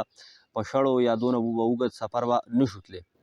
نو ډېر خلک به په تمه و چې هلکه داسې قافله به جوړېږي څوک ځي نو موږ به ورسره ځو نو یو لویه قافله یو ډېر خلک به په شریکه د یو ځای نه په بل ځای ته په سفر به تله ولې چې په لاره به مختلف خطرې به مختلف مسایل به مخې ته راتله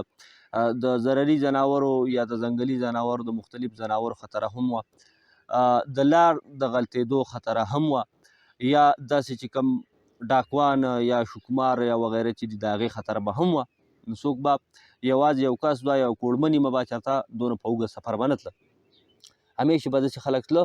نو ډېر ګڼ کسان به راټول شو داسې په تمه به و چې یاره په پلانکي ورځ په پلانکي تاریخ به یو قافله وځي نو دا خلک به هغې ته په تمه و چې هغه ورځ به راله هغه موقع به راله نو دا ټول خلک به راجمع شو یو ځای به شو په قافله به ووتو نو دغه شان دغې سوداګر اعلان کړو ورځ یې مقرر کړه چې څوک په قافله کې شاملېده تله روانېده نو هغه ټول راټول شو او لنډه دا چې دیو په قافله کې شامل شو ووته روان شو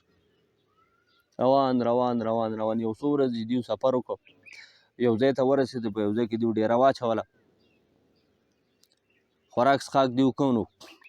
دې دواړه وروڼه په خپل کشر ورور پسې راغله دوی ته ویل چې هلکه د دې ځای نه دغه طرف ته پلانکي ځای کې دغلته یو ځای ده ډېر ښایسته او ډېر مزېدار ځای دی قدرتي ځای د چکر ځای ده ډېر ښکلی او ښه دې خوښه یې نو چې دغلته چکر ولګو دې خواجه ورته ویل چې لکه چکر خو به ولګو د هغې دپاره به بیا نن شپه یعنې دلته به ښه پخه ډېره اچول غواړي موږ خاصې دمې له دلته ناست خو ځه چې ستاسو خوښه ستاسو زړونه خواهش دی نو بس دلته به دې ورځ دوه ډېره واچو دمه به هم سړي وکړي او موږ به لاړ شو چکر به ولګو تاسو چې دا کوم ځای وایي دا به پکې وینو خواجه قافلې ته حکم وکړو چې بس زمونږ به دلته دوه ورځې ډېری ښه پخه ډېره ولګوئ خیمې میمې خپلې ولګوئ خوراک مراک انتظام شروع کړئ دوی بیا روانېدل دې خواجه د ځان سره اس راغسته نو دوی وروڼو یې ورته ویل چې ته اس ولې رالي چکر خو پیاده خوند کوي خیر دې وروڼو دی د ځان سره روان کړ دا ورور ترې مخکې دی دا سپی ورسره دی او دا دواړه وروڼه پسې ورپسې روان د ده سره یو دوه غلامان دي نو دوی څه کار وکړو چې څه لږ ځای ورسېد نو دا یو غلام یې په سکار پسې ولګو چې هلکه ولاړ شه پلانکې شی راوړی پلانکې کار وکړو هغه لاړ یو غلام پاتې شو لږ روان چې څه ځای نور لاړ نو دا بل غلام یې پسې ولګو چې هلکه لاړ شه غلام خو رانغی هغه دې خدای بیړه غر کړي ورشه لاړ شه پسې قار را قار شو بل غلام یې په بل پسې ولګو اوس مطلب دا صرف خواجه پاتې شو ورسره یې سپی ده او دغه دوه وروڼه پاتې شو چې لږ ښه مخکې لاړی او خوشې ځای شو په دې کې د شاتې نه د یو ورور یې توره اوچوته کړه او خرابې شو چې د دې خواجه دا ملک رسا په دې منځ ده چې و دا سر د ده په دې سر باندې دارې شو دی نو دی زخمي شو د چې شاته وکتل نو دې خپل وروڼو ته ویل چې ظالمانو د دومره هر څه باوجود تاسو زما سره دا چل وکړو تاسو زما سره دا دوکه وکړه دوی دا خبرې کولې چې د بل ورور سره خنجر یا توره اچونه هغه پې هم په ګزارونو شروع کړه. ښی دا خواجه و او د خپل طرفه یې مړ کړو، په ځمکه راوغورځېده دی. دا سپی چې دی نو ده چې دا ولید یار دی خو زما مالک وهي وجنې راله نو دی په دې سړو ورغی، چکونه مکونه یې پرې ولګول خو د هغوی سره تور وي اوزار ورسره.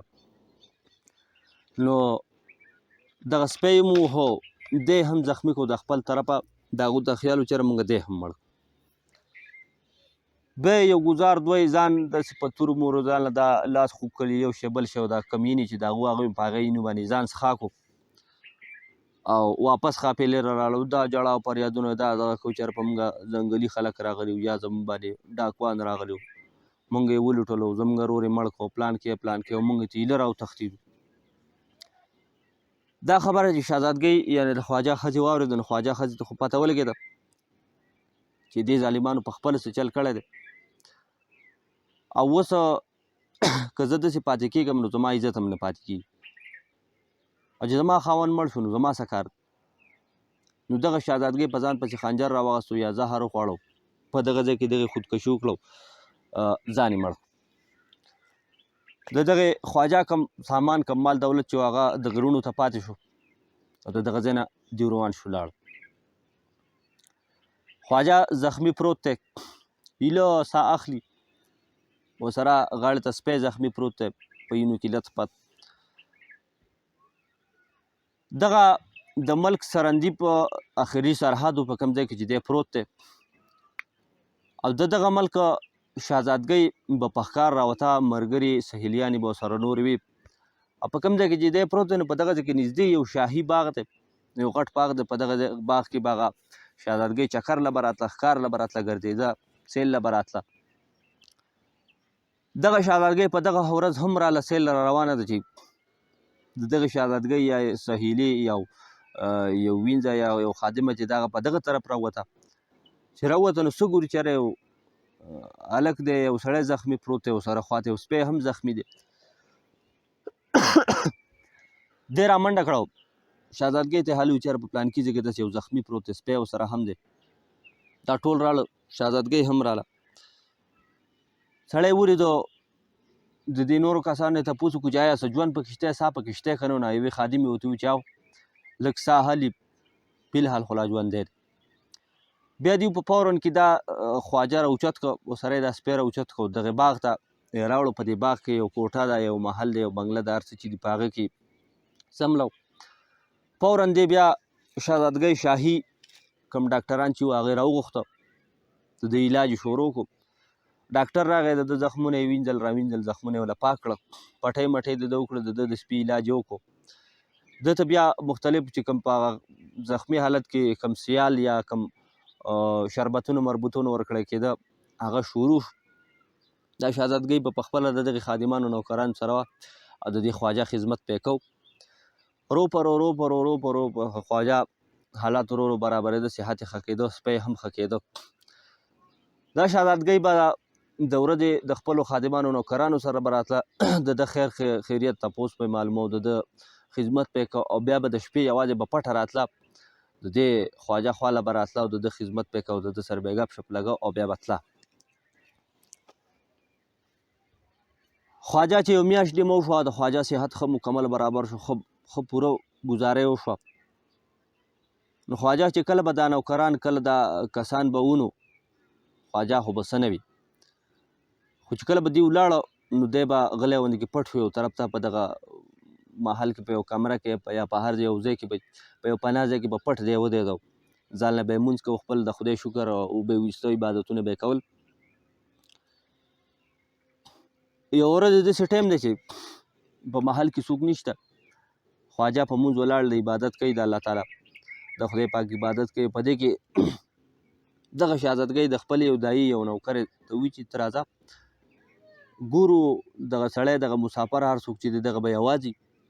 ګورو چې دی څه کوي په دې محل کې. دوی وراله، خواجه یې لټو نو خواجه نشته، ګورو نو په یو کمره کې دی ولیده، دی په مانځه ولاړ له کته بره کېږي. دا شهزادګۍ حیرانه شو، د دې خپلې دایي نه یې تپوس وکړو چې دا سړی دا څه عمل کوي، دا څه لګیا دی، دا څه چل. نو هغې ورته ووایي چې ګوره شهزادګۍ دا خو ماته مسلمان ښکاري او دا خو چېرته مسلمان دی او دا خو زموږ د دین او زموږ د بوتانو منکر دی او دا خو زموږ د دین او زموږ د بوتانو دشمن دی او دا تاسې چلو یو مسلمان د تا دونه خدمت کو د هغه دې دونه علاج وکړو دونه هر څه منډې ترړې دې ولې ووالي په دې خبره شهزادګۍ ډېره غوسه شوه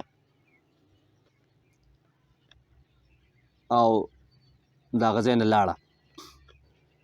خواجه ته پته ولګېده خواجه ډېر سخت خفه شو چې یاره شهزادګۍ به راتله ګپ شپ به لګو د هغې زونه زما خدمت وکړو بل زه لا پوره صحتمند نه یم او زما پته هغې ته ولګېده ډېره خفه شو چې اوس به څه چل کېږي ورځ به وشوې شهزادګۍ د هغه خواله رانله خواجه سخت خفه و چې یاره دا خو سخت بده شو شهزادګۍ رانه هم خفه شوه او زما راز هم ښکاره شو په درېیمه ورځ شهزادګۍ د شپې راله او کوم دغه محل چې کوم ځای چې دغې نه بهار ته په باغ کې یو طرف ته کېناست ډېر په قهر کې ده ډېر په غوسه کې ده اذان کېږي شهزادګۍ ډېر په غوسه کې ده دایي ته یې ووایي چې یاره ما له شراب راوړه دایي ولې په منډه شراب راوړو 2-3 جامه شراب دې اوس چې ښه په نشه کې شو ښه برابر شو نو بیا وایي چې ورشه هغه مسافر راوغواړه زما په اړه کې خو ته ډېره سخته غوسه ده سخت خفګان دې دی زما خو ته ورسره راوغواړه دایي را منډه کړه خواجه ته یې ووایي چې یاره شهزادګۍ دې غواړي خواجه په منډه منډه لاړ و هغې ته لاس په نامه ودرېد شهزادګۍ بیا دایي ته حکم وکړو چې یاره دله هم شراب راوړه شراب چې یې خواجه له راوړل نو خواجه هم بغیر څه د دغه نه 1-2 جامه ور واړول بیا دغه شهزادګۍ دغه دایي ته حکم وکړو چې یاره ته اوس تلی شې تا ته اجازت دی ته ځه شپه ده ناوخته دی تا له به خوب درغلی او ته ځه دایي لاړه دوی دواړه یوازې پاتې شو بیا د دې شهزادګۍ ډېر په قهر کې ډېر په غوسه کې دی خواجه ته وایي چې ښه دا زما د محبت او زما د محنت او زما د خدمت داسې لته راکړه ته یو مسلمان یې ته زموږ د بوتانو او زموږ د غټ بوت او ته زموږ د دین منکر یې ته د هغو نه انکاري دا ولې دې خواجه ورته قصه شروع کړه هر کله چې انسان ډېر په نشه کې جوور په نشه کې نو دا داړه نری شوی په ده باندې نصیحت په دغه ټایم کې اکثر په ده باندې دا نصیحت په دغه ټایم کې عمل کوي او د ده داړه نری شوی نو دا خبره په ده باندې په دېړه باندې ډېره جوخته لګي دې خواجه ورته قصه شروع کړه چې زه ځکه ستاسو دین منکر یم چې ته ماته ووایه ځه چې آیا زه د هغه خدای بندګي کوم زه په هغه دین یم او د هغه خدای بندګي کوم چې ستا په شان یو حسن هغه جوړ کړی دی ستا نه ښایسته ښایسته به هغه جوړ کړي پیدا کړي دا دنیا جوړه کړې ده موږ یې پیدا کړي هر څه یې پیدا کړي د هر څه خالق موږ د یو داسې خدای بندګي کوو د هغه بندګان یو تاسو د څنګه خدای بندګان یې د څنګه بوتانو چې مختلف بوتان یې که ستاسو هغه غټ بوت دی نو هم تاسو په خپلو لاس جوړ کړلی که هغه کچ بوت دی نو هم تاسو په خپلو لاس جوړ کړلی نه خوړی شي نه سکی شي نه قار کولی شي نه غوسه کولی شي نه بل څه کولی شي دا د څنګه خدای تاسو بندګان یې دا څنګه خدای بندګي تاسو کوئ دا خبرې چې ورته کولې شهزادګۍ په سوچ کې پرېوته او په دې ذهن کې راله په دې اړه کې راله چې دا خو واقعي مونږ د یو داسې څیز بندګي کوو چې هغه خو مونږ پخپله جوړو مونږ یې جوړو مونږ له خو د داسې یو هستۍ او د داسې چا بندګي پکار چې هغه مونږ جوړ کړي چې مونږ جوړ کړی نو هغه څنګه زموږ خدای دی چې دا ورته پته ولګېده نو سترګې وغړېدې او ده ته یې وکاته ده ته یې وویل چې واقعي ستا دا دین په حقه دی ستا دا خدای چې کوم دی نو دغه حق دی او ته اوس داسې کار وکړه چې ته ما هم مسلمانه که ما هم دې خپل دین ته واړوه خواجه ډېر خوشحاله شو چې یاره دا خو غټ کار شو شهزادګۍ رضا شوه مسلمانېږي کلمه او د دین چې کوم شرایط دي هغه یې ورته وښو شهزادګۍ مسلمانه شوه شهزادګۍ بیا ورځ دوه درې به راتله پټه پټه و د ده نه به یې مختلف د دین مسایل وغیره چې کوم فرایض دی هغه به یې زده کول. بیا دې خواجه ته ووایي چې یاره اوس زما او ستا په دې ملک کې پاتې کېده چې کوم دی نو هغه مشکل دی، اوس ګران دی، ځکه دا کاپیرستان دی، د غیر مذهبو ملک دی او ما ورته اوس مسلمانان یو، نو دلته زما او ستا پاتې کېده اوس ناممکنه دي. خو څه داسې کار وکړو چې اوس د دې ځای نه د وتو څه پروګرام جوړه چې مونږ د دې ځای نه وځو او روانېږو.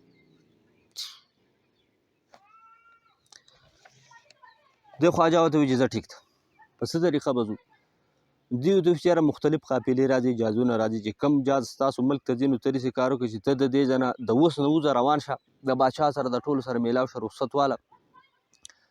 او روان شه، نو د خلکو به دا ګمان جوړ شي چې دی دې ځای نه ووتو. نو که فرض که بیا زه چېرته ورکه شم د محل نه، نو په تا به شک نه راځي.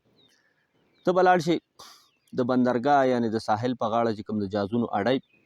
هغې کې به تاویږې را تاویږې، ورځ دوه درې هر څو چې دې تېرې کړي، چې کله ستاسو ملک ته جهاز ته قافله ته روانېده نو ته به په څه طریقه د دایي په ذریعه ما ته پیغام راولېږي، نو زه به بیا درشم او دواړه به ځو. دوی وایي چې ټیک. خواجه د باچا نه هم اجازت راوغوښته چې کوم مخامخ کوم نوکرانو کوم د ده چې په دغه وخت کې څوک اشنا شوي هر څوک د ټول نه اجازت وغوښته چې بس زه روانېږم خپل وطن ته ځم، رخصتېږم. راغی د بندرګاه غاړې ته په یو هوټل کې یا په یو سرای کې د ځان له کمره واغسته، معلومات به یې کو چې کله به قافله راځي، کم خلک به زموږ وطن ته ځي، کم جهاز به ځي. یو هفته ورځې به هفته یا 11 ورځې بعد یو جهاز ده ته داسې میلاو شو چې د ده وطن ته را روان و. دی بیا په دغه دایي پسې راغی چې کومه د دغه شهزادګۍ خاص دایي وه، هغې ته یې وویل چې یاره زموږ یو جهاز دی زما وطن ته روان دی، زه خپل وطن ته ځم، خو پړه مې ارمان دی چې یو نظر شهزادګۍ ووینم، ولې چې هغې زما ډېر خدمت کړی دی، ډېر غټ احسانونه یې په ما کړي دي، او که ته زما پیغام شهزادګۍ ته ورسوې چې زما سره آخري ملاقات وکړو، زه بیا روان یم. دا یې هم وایي چې بس ټیک، دا خو ډېره ښه خبره ده، ښه خبره ده چې ته هغې سره میلاوېږې او آخري ملاقات ته ځې، نو ښکلې خبره ده چې ته ورسره میلاو شې. دا یې راله شهزادګۍ ته یې سوال جواب وکړو، نو شهزادګۍ ته خو پته وه چې یاره پروګرام زموږ بل شان دی، دا سوال جواب خو هغه داسې راولېږو. شهزادګۍ ولګېده، په سبا له وختي د کوره په یو زړو جامو کې د عام چې کوم د عامو جنکو یا د عامو خلکو لباس هغه یې واچو، ځان سره یو غوټه کې د خپل کور نه چې کوم قیمتي کاڼي یا کوم زر جواهرات د هغې سره خپل ذاتي و هغه یې راواغسته او یو جوړه نیمه کتر ته راغستې نه راغستې او راووته، غلي را روانه شو. کوم ځای چې دې خواجه هغه دایي ته ښولو په هغه ځای کې دغه خواجه د هغې په تمه و. شهزادګۍ راله د ده سره میلاو شوه او دوی بیا د دغه ځای نه روان شو، وخته و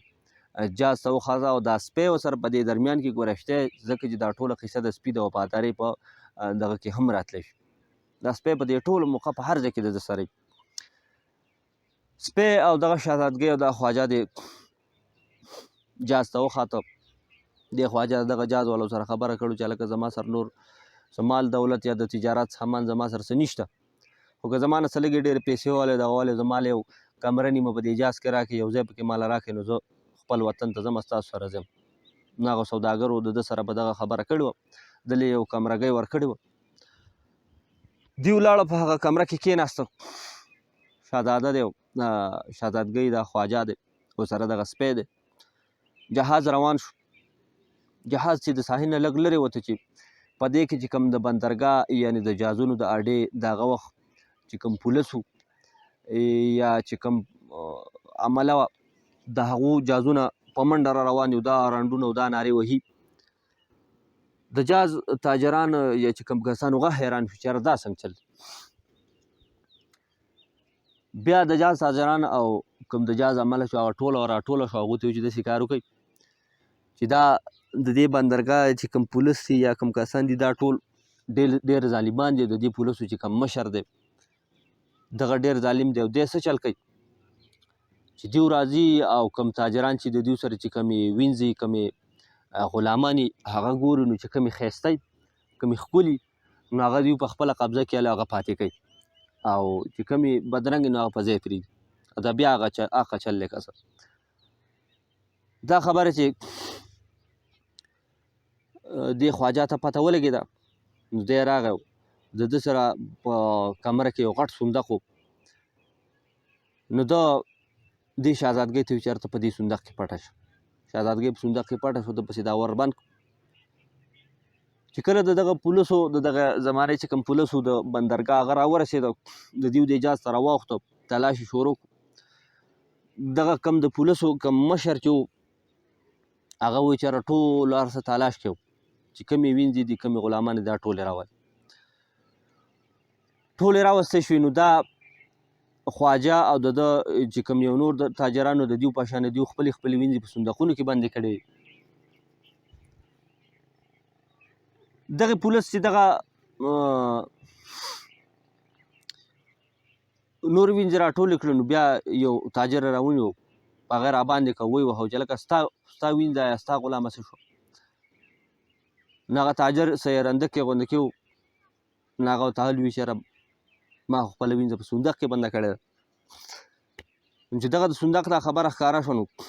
دغې پولیسو دې مشر حکم وکړو چې ټولو کمرو کې چې کوم صندوقونه دي هغې ولټولی شي صندوقونه چې ولټېده نو دغه شهزادګۍ پکې هم ونیوی شوه د نورې ټولې وینځې هم ونیوی شوې او دغه پولیس د ځان سره ګرفتاره کړې او روانې کړې چې روانې کړې نو څه وینځې پکې راواپس شوې او څه وینځې دغې پولیسو ویوړې چې راواپس شوې نو دغه شهزادګۍ پکې رانله خواجه ډېر سخت خفه شو د نورو تاجرانو نورو ملګرو نه یې تپوس وکړو چې آیا زما هغه وینځه څه شوه نو دوی ورته وایي چې یاره بس ته خفه کېږه به ملګري او هغه که څه چې د پولیسانو د هغه مشر خوښه شوې ده او دوی بس په هره پیره دا چل کوي د دوی چې کمې وینځې کمې جنکۍ چې د دوی خوښېږي نو هغه د دې مسافرو نه د دې خلکو تاجرو نه هغه قبضه کوي او پاتې کوي دي او کیدای شي چې ستا وینځه هم دوی قبضه کړې ده پاتې کړې ده بس اوس د دې سره هېڅ هم نه کېږي او بس قلارېږه او ستا چې څه دغه دی تا له به مونږ چانده وکړو پلان کې او پیسې میسې دا به درته راټول کړو ته مه خفه کېږه خواجه وایي چې نه داسې چېرته کېدی شي نو د هغې نه بغیر ځم او د ده سره دوی سره چې په جاز کې کومه وړه کښتۍ وه هغه کښتۍ د دوی نه په سوال مینت واغست هغه کښتۍ ته کوږ شو د ده سره چې د شهزادګۍ نه کومه غوټه پاتې شوه کوم سامان و هغه یې د ځان سره کړو سپی ورسره شو او په هغه کښتۍ کې واپس را روان شو واپس دغې ملک ته راغی واپس بندرګاه ته راغی پړه کې بله یره هم ده چې یاره دا شهزادګۍ دغې پولیس د باچا له نه بولي که باچا له بولي خو باچا ته به پته لګي چې دغه زما لور ده او بیا خو شهزادګۍ وجدي پرېږدي نه که هغه پته ولګېدي چې زما لور مسلمانه شوې ده دی پسې ګرځي یو ځای ګرځي بل ځای ګرځي خو څه درک څه پته ورته ونه لګېده یوه ورځ په یو بهانه باندې د باچا دربار ته هم لاړ چې یاره هلته خیر خبر والم هلته یې هم ونه موندل خفه دی سرګردانه ګرځي ویښته یې په ځان راغټ کړي دي سودایي شوی دی بیخي میاشت یوه نیمه 2 میاشتې وشوې په ښار کې یو ګوټ ته ځي بل ګوټ ته ځي خو څه درک یې معلوم نه کړو بیا په دې ډکه سوچ راغی چې یاره کیدای شي که دا شهزادګۍ د دغې پولیسو د دې مشر په محل کې د هغه په بنګله کې او کیدای شي چې هغه باچا ته نه مخامخ کړي په دغه سوچ چې د ده مزغو ته راغی نو دی لاړ د دغې پولیسو د دې مشر د دې بنګلې نه غیر چاپېره تاویږي چې یاره داسې یو لار وګورم داسې یو ځای ومومه چې دې محل ته وردننه شم دې بنګلې ته وردننه شم د بنګلې شاته د یو خفیه لاره یو پټه لاره ده ومونده چې جاښې ماښې او څیزونه میزونه دی په دغه جاښو کې ورننوتو دې محل ته پټ ور واوښتو دې بنګلې ته په دې بنګلې کې پټ ګرځي چې یاره یو کمرې خواته ورځي نو په دې کمره کې څوک جاړي او دوا کوي لګیا دی هغه هم دغه شهزادګۍ وه خدای ته په سجده شوې وه او بیا یې دوا کوله چې خدای پاکه د خپل پیغمبر د خاطر او د خپل دین د خاطر ما د دې کوپرستان نه وباسي د دې کافرانو د دې غیر مذهبو د ملک نه ما وباسي او دا چا چې زه مسلمانه کړې ما نو یو وارې ما دغه سره بیا ضرور میلاو دا خبره چې دې خواجه د دې کمرې نه بهر واورېد نو دی فورا دې کمرې ته دننه ننوتو شهزادګۍ چې دی ولیده نو رامنډې کړې ده ته تر غاړې وته یو بل ته دې سم وجړل بیا دې شهزادګۍ ده ته ویل چې یاره دې پولیس چې کله زه ونیوم نو زما خو دا خیال و چې دی به اوس سره د نورو وینځو مونږ بادشاه ته مخامخ کوي او دا وینځې به خرڅوي او که زه پکې بادشاه ولیدم خو ما وجني بیا خو ده زه بادشاه ته مخامخ نه کړم او دا ډېر بدکار او بدچلنه پولیس دی مشر دی د زما باندې نیت خراب شو ده زه پټ په پټه دلته راوست او د ده دا کوشش دی چې په طریقه زه د ده سره واده وکړم او زه د ده سره میلاو شم خو دلته ما ورته ځان نه دی پرېښی زه نه رضا کېږم نو دی څه کوششونه کوي څه لالچونه څه دغه یې راکړه خو ما د ده خبره نه منله ښه ده چې ته نن رالې اوس د دې ځای نه د وتو څه سوچ څه تدبیر کوه بیا ورته وایي چې زه تا ته یو طریقه ښیم دې شهزادګۍ دې خواجه ته وایي خواجه وایي چې ټیک ده ستا دپاره خو زه اور ته هم وردانګم نو که چېرته پوړی یا اندرپۍ میلاو شي نو اسمان ته به هم وخېږم ته صرف حکم کوه شهزادګۍ ورته وایي چې ته به داسې کار وکړې چې ته د دې ځای نه به وځې کوم زموږ په ښار کې چې غټ مندر دی یو بت دی هلته به لاړ شي د هغې نه بهر ته کوم ځای کې چې خلک پیزار وباسي هلته یو توره کپړه پرته وي ته به دغه توره کپړه به ځان ته راونغاړې او دغه ځای کې به ته کښېنې دغه داسې قانون دی چې څوک سوالګر یې څوک سوال کوي یا څه چانده یا څه غواړي نو خلک راشي دغه ځای کپړه ونغاړي او دغلته کښېني نو دغه خلک به 3 ورځې به تا ته چانده راهچوي او تاله به پیسې به راځي تا ته به راټولېږي څوک به ډېره درکوي څوک به لږه درکوي چې کله ستا 3 ورځې پوره شي نو بیا به دغه مندر چې کوم غټ پوجاري دی کوم غټ پنډت دی دغه به تاله راشي د مندر چې کوم خپل پنډ دی کوم خپله خزانه ده د هغې نه به تاله ډېر مال دولت او پیسې درکړي تا به بیا رخصت خو ته به نه رخصت کېږي ته به وایي چې زه داسې نه ځم ما ته یو مسله ده او زه چې کوم د براهمن د هندوانو یو قبیله ده یا یو د هغو یو ذات دی چې ډېر سخت ذات دی ډېر کټر هندوان ډېر خوش هندوان دغه ته به ووایې چې یاره زه د براهمنو د ماتا سره میلاوېږم ما ته یو مسله ده بیا به هغو ته دغې ماتا له بوځي دغه یو بوډۍ ته دغې بوډۍ سره چې ته میلاو شو نو ته به ورته هغې ته بیا فریاد وکړو دغه داسې بوډۍ دی چې د دغې بوډۍ حکم د هغې خبره چې کوم ده نو دونه معززه ده په دې ملک کې د هغې دونه احترام دی چې بادشاه یعنې زما پلار چې کوم دی نو هغه هم د دې نه لق نشي والی او د هغې نه نشي راپیل دومره دو د هغې نه یېرېږي او د هغې خطر و احترام ته به هغې ته فریاد وکړې نو هغه به په څه نه څه طریقه هغې ته به ته څه ووایې هغې ته به ته دغسې وایي زه دغسې راغلی یم او ستاسو ملک ته راغلی یم او داسې واپس روان یم زما ښځه وه زما سره زما دغه زه روانېدم نو دغې پولیس زما سره داسې زیاتی کړی دی او ستاسو په ملک کې زما سره دا دغه شوی دی زیاتی شوی دی او دا ستاسو څنګه دین دی څنګه ستاسو ملک ته چېرې داسې چل کېږي آیا ستاسو په دین کې د مظلومانو د دغه څه حل نشته دا خبره چې تا دغې بوډۍ ته وکړه نو دا به بیا ستاسې لار راوباسي د خواجه هم دغه کار وکړو دغه محل نه بګنې د بیا راووت دغه مندر له راغی دغه کپړه یې راټوله کړه هغې غاړې ته کېناست سوال یې شروع نه کړو خو لکه دغه طریقه وه دی کېناست دغه ملک د خلکو رواج و چې چا به سوال کو یا پیسې میسې به یې غوښتې دغه به یې راټولو نو دغه چل به یې 3 ورځو کې ته د دنیا پیسې ورته راټولې شوې په 3 ورځ بیا دغه چې کوم غټ پوجاري و پنډت و هغه راغی او د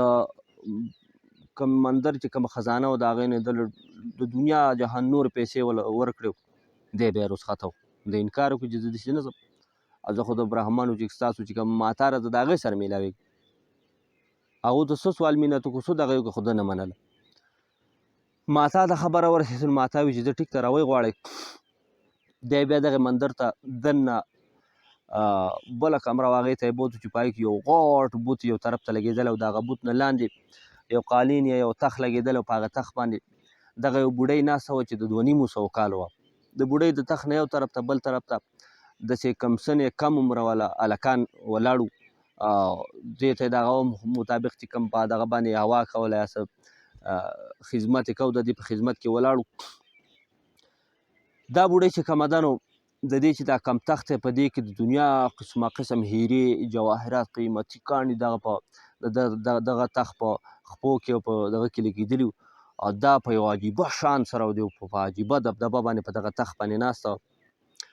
دا خواجه پسې لاړ د دې تعظیم عزت یې وکړو بیا پسې کېناست هغې ورته وویل چې یاره ستا څه قیصه ده ده ورته بیا خپل ټول فریاد مخې ته کړه چې یاره زما سره دغسې زیاتی شوی دا چل شوی دا چل شوی او دغې پولیس زما سره زیاتی کړه. دا قصه چې دغه د برهمنو د ماتا واورېده نو ډېره غوسه شوه چې یاره دا یو مسافر راغلی او خیر دی که غیر دین دی که مسلمان دی که هر څه د ده سر دونه زیاتی شوی دی بد شوي. دغې ماتا دغه دوه ماشومان چې کوم د دې خدمتګارانو دغو ته یې وي چې تاسو داسې کار وکړئ. دا سړی د ځان سره کړه فوراً باچا له لاړ شو او باچا ته ووایي چې ستاسو چې کوم د پولیسو مشر دی کوم د بندرګاه هغه داسې زیاتی شروع کړی د خلکو نه وینځي او غلامان رانیسي او دا چل کوي او ته ورته ووایې چې فوراً کې د دې سړي چې کومه ښځه ده هغه دې ازاده کړی شي هلته ورکړی شي او نور چې کوم دغه سړي او دغه کوم د پولیسو مشر چې دی که نو دغه د ده سزا د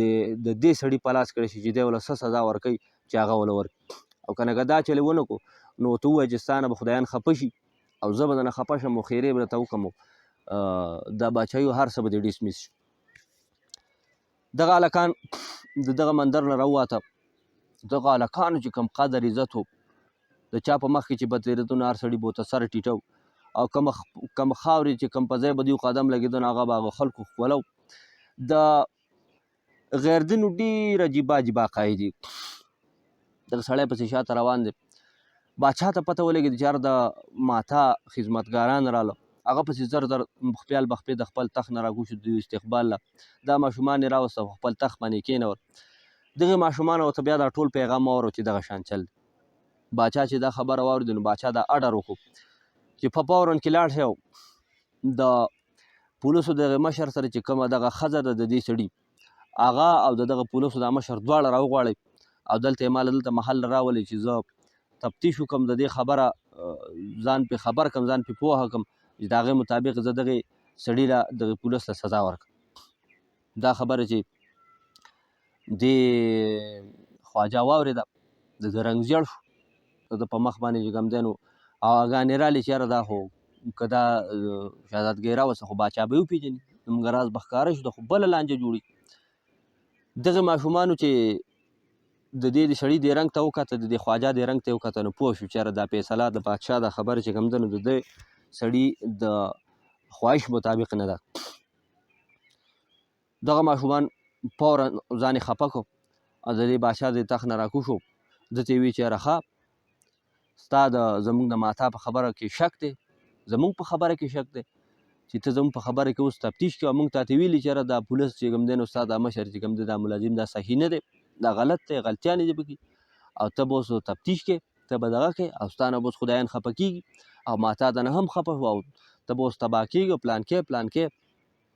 دا خبر چې په دې دربار کې چې کوم نور خلک ناست دوی چې واورېدل دوی هم باچا ته شکایت وکړو چې او باچا دا ماشومان ټیک وي او دغه سړی چې دا ډېر بدکار او ډېر بد عمله دی او د ده د دنیا نور غلطیان نور دغه دي خو د یارې تا ته چا حل نه شو ویلی او د دیو خبره صحیح ده.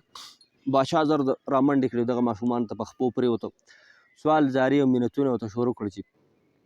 زه دغسې نه کومه دغه زما نه غلطي وشوه او یو خط یې ولیکه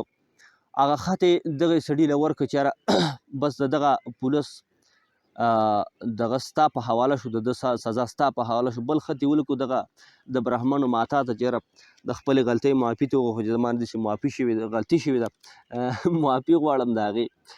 او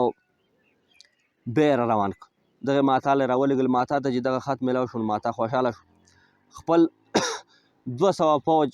سره د وسلو یې د دغه سړي سره کړ او دغه خط یې ورسره کړ او وی چې لاړ شي. د سره د دغه 200 سپایانو لاړ دغه پولیس په بنګله باندې ورننوته پولیس هغه مشر حیران دی چې دا څه آفت راغی د دې خواجه سره توره وه دی د ده پړکې خو ډېره غوسه وه ډېر قهر دی چې څنګه د هغه په سر وځي نو چې دا توره یې را خوشې کړو د ده نه دا سټ په دې ځای کې و هغه ملکې پېویشت بیا شهزادګۍ سره میلاو شو شهزادګۍ ورته ډېره خوشحاله شوه. د هغې نه علاوه ته بادشاه بیا درته ووایي چې کوم دغه محل دغه هم ستا شو او د ده چې کومه دا ډیپټي وه کوم د دغه پولیسو یا د دغه کوتوالانو مشري وه د بندرګاه دغه مشري هم ستا سره شوه چې کوم دی بندرګاه ته خلک راځي او بیا ځي د دغه خلکو سره به هم د دغه نه چې کوم ټیکس اخیسته دي کوم تحفې ورته هایپ وکړ دا هر دا ټول کارونه یې ده تاوله کړل چې بس دا ټول کارونه ستا شو دا ته کوه. شهزاده خواجه بیا په خفیه طور سره په پټ طور سره د دغه شهزادګۍ سره نکاح وکړه. دغه خدای د باچا نه قبول کړه او په دغه ځای کې د دغه کوتوالانو مشر شو، دغه پولسانو مشر شو. وخت تېرېده، کال وشو، 2 وشو، 3 وشو. کوم بندرګاه ته چې به خلک راتله نو هغو به تحفې تحایف دله راولېږل او چې کله به واپس تله نو بیا به دی دا خواجه چې کوم دی نو د هغو ځای ته به لاړ نو هغو به ورله نور تحفې تحایف ورکړه او د ده نه به اجازت غوښته چې موږ اوس روان یو. یوه ورځ دغه شان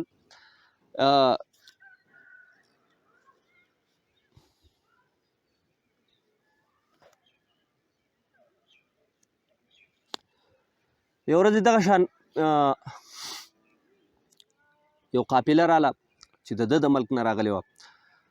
او دلې ډېر تحفې تحایف او قیمتي سامانونه یې دله راولېږل. بیا چې کله واپس کېده نو دی د هغو ځای ته لاړ، د هغو چې کومه ډېره وه، د هغو چې کوم پړه وه هلته لاړ. هلته دی ناست و نو یو 2 خدمتګاران ولګېده، د تحفو یو صندوق یو پیټۍ ده ته راوړه، مخې ته یې کېښوده، ډېر په مشقت سره ولې چې ډېر درنه وه. بیا یې دغه صندوق او دغه پیټۍ په شا کړه او بیا روان شو. دې خواجه چې سوچ وکړ چې یار دا سړي خو زما د روڼو په شان ماته ښکاري، دا خو داسې دي لکه زما روڼه. ده چې بیا معلومات وکړو، دې یې خسې کړه، خبرې حد ته ورسېد نو ده ته پته ولګېده چې دا خو زما روڼه دي.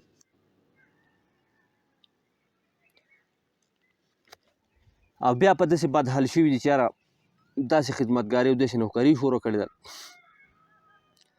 بس دې خواجه د دغه کسانو نه دا روڼې آزاد کړه، په دې چې دغه وخت قرضه وه که څه سزا وه هر څه چې وي.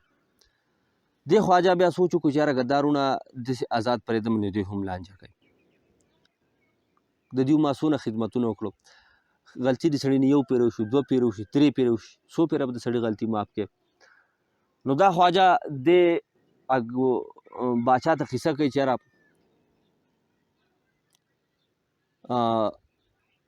ما دوی بیا په پنجره کې بند کړه او د دوی سره مې دغه سلوک شروع کړو چې دوی ته به مې دغه د سپي جوټه ورکوله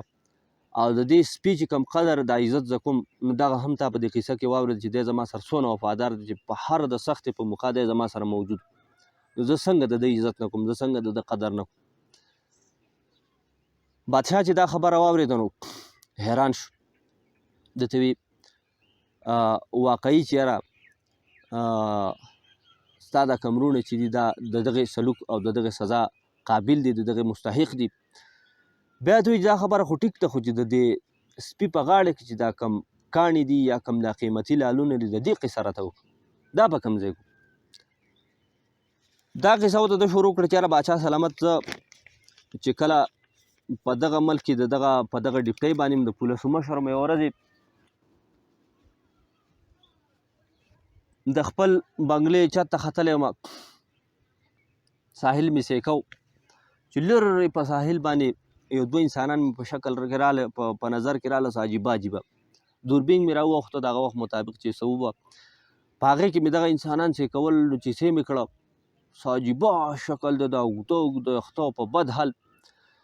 نوکران مې ولېږل چې یاره دغه لاړ شي او دغه راوغواړئ. نوکران لاړه، دغه یې راوغوښته نو دغه 3 کسه، یو جینۍ وه، یو هلک او یو ورسره ماشوم. دغه جینۍ او ماشوم مې او چې کوم د دوی سره څه غوټې موټې وې هغه مې محل ته شهزادګۍ پسې ولېږل او دغه هلک مې د ځان سره کېنو چې هلکه ما ته قصه وکړه، څوک یې څوک نه یې، د کوم ځای، د کوم نسل یې، د کوم ځای نه رالې. دا په عجیبه حالات یې، ویښته دې او ږیره دې هم دونه اوږده شوې ده، نور دې په وجود باندې جامه پیزر صحیح نشته او په بد حال یې. دغه هلک دې خواجه ته په ژړا شو چې یاره وږی یم د ډېرو ورځو نه په بد حال یم، لاول راله څه نه څه د خوراک سراکه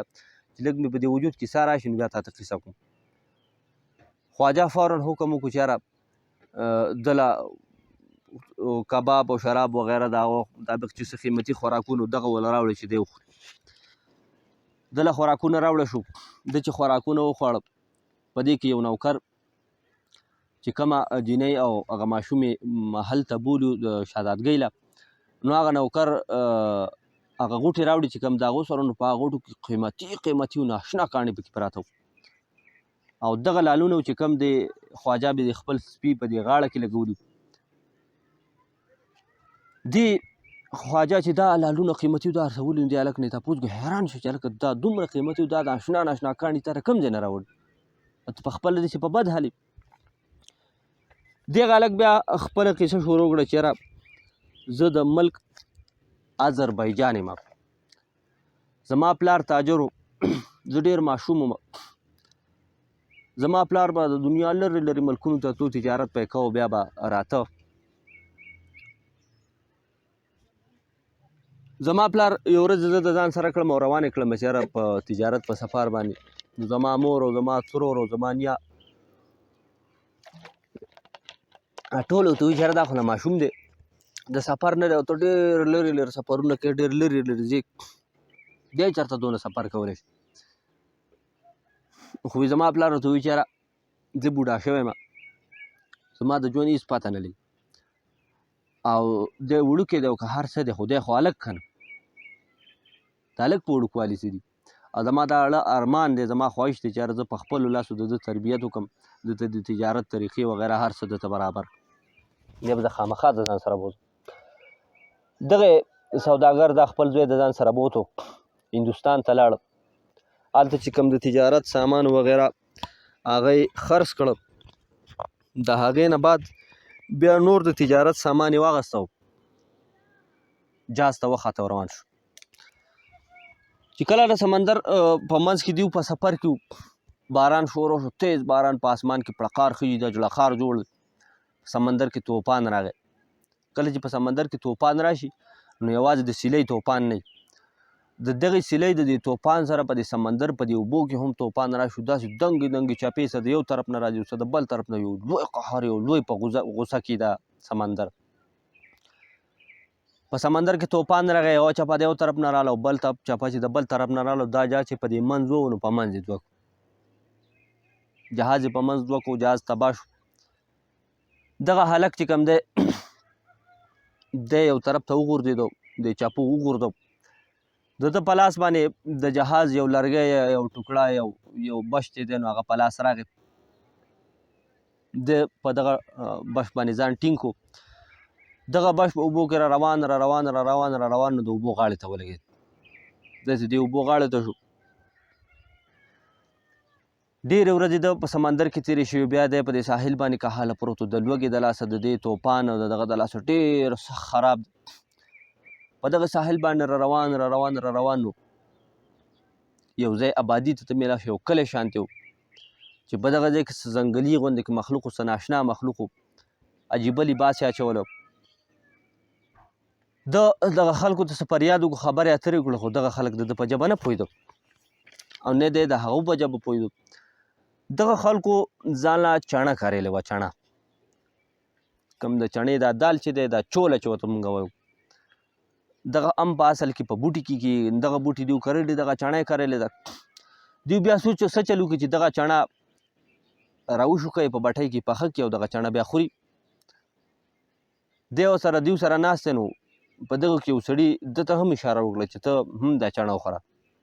ده د دغه چڼې نه چونګ راډک کړ، خولې ته یې واچو، چڼه یې وکرپوله چې ښه صحت د ده ښه برابر شو، کله ښه په سور کې شو. نو بیا چې کوم د دغه کسانو کلیوال یو مشر و نو هغه دی راپاڅه و، ده ته یې داسې یو لار وښوه چې ته داسې لاړ شه. نور خو په خبرو په یو بل نه پوهېده، خو په اشارو باندې، او دلې بیا ښه پوره چڼه ورکړه چې دا د ځان سره کو، په لاره یې خوره او ځه. دغه هلک دغه چڼه د ځان سره واخیسته، چڼه به یې په لاره کرپوله او روان په یو ځای کې دله داسې یو ناشنا قلا ده ولیده، عجیبه قلا ده ولیده، داسې قلا ده چې ګیر چاپېره د یو غټ دیوال ته ګیر چاپېره داسې دیوال دی چې د دغه دیوال نه واته مشکل دي،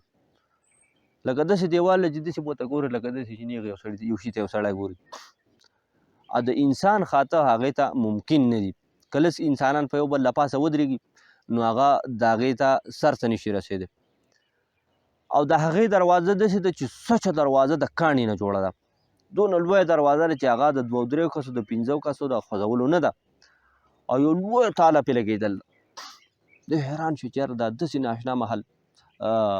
قلا ده داسې ناشنا دروازې دا څنګه شی د دغې نه واوښتو روان شو او د یو ښار دروازې ته ورسېد د ښار په دروازه باندې دا چې کله دننه کېده نو بسم الله یې وویل د خدای شکر ادا کړه چې یاره ابادۍ ته راورسېدم یو ښار ته راورسېدم دغه دروازې خواته یو دوکان دی یا یو څه ځای دی په دغې باندې یو بوډا یو باریشه سړی ناست دی هغه چې دی ولیده د ده دا بسم الله یې واورېده نو ده ته یې ویې دې خوا راشه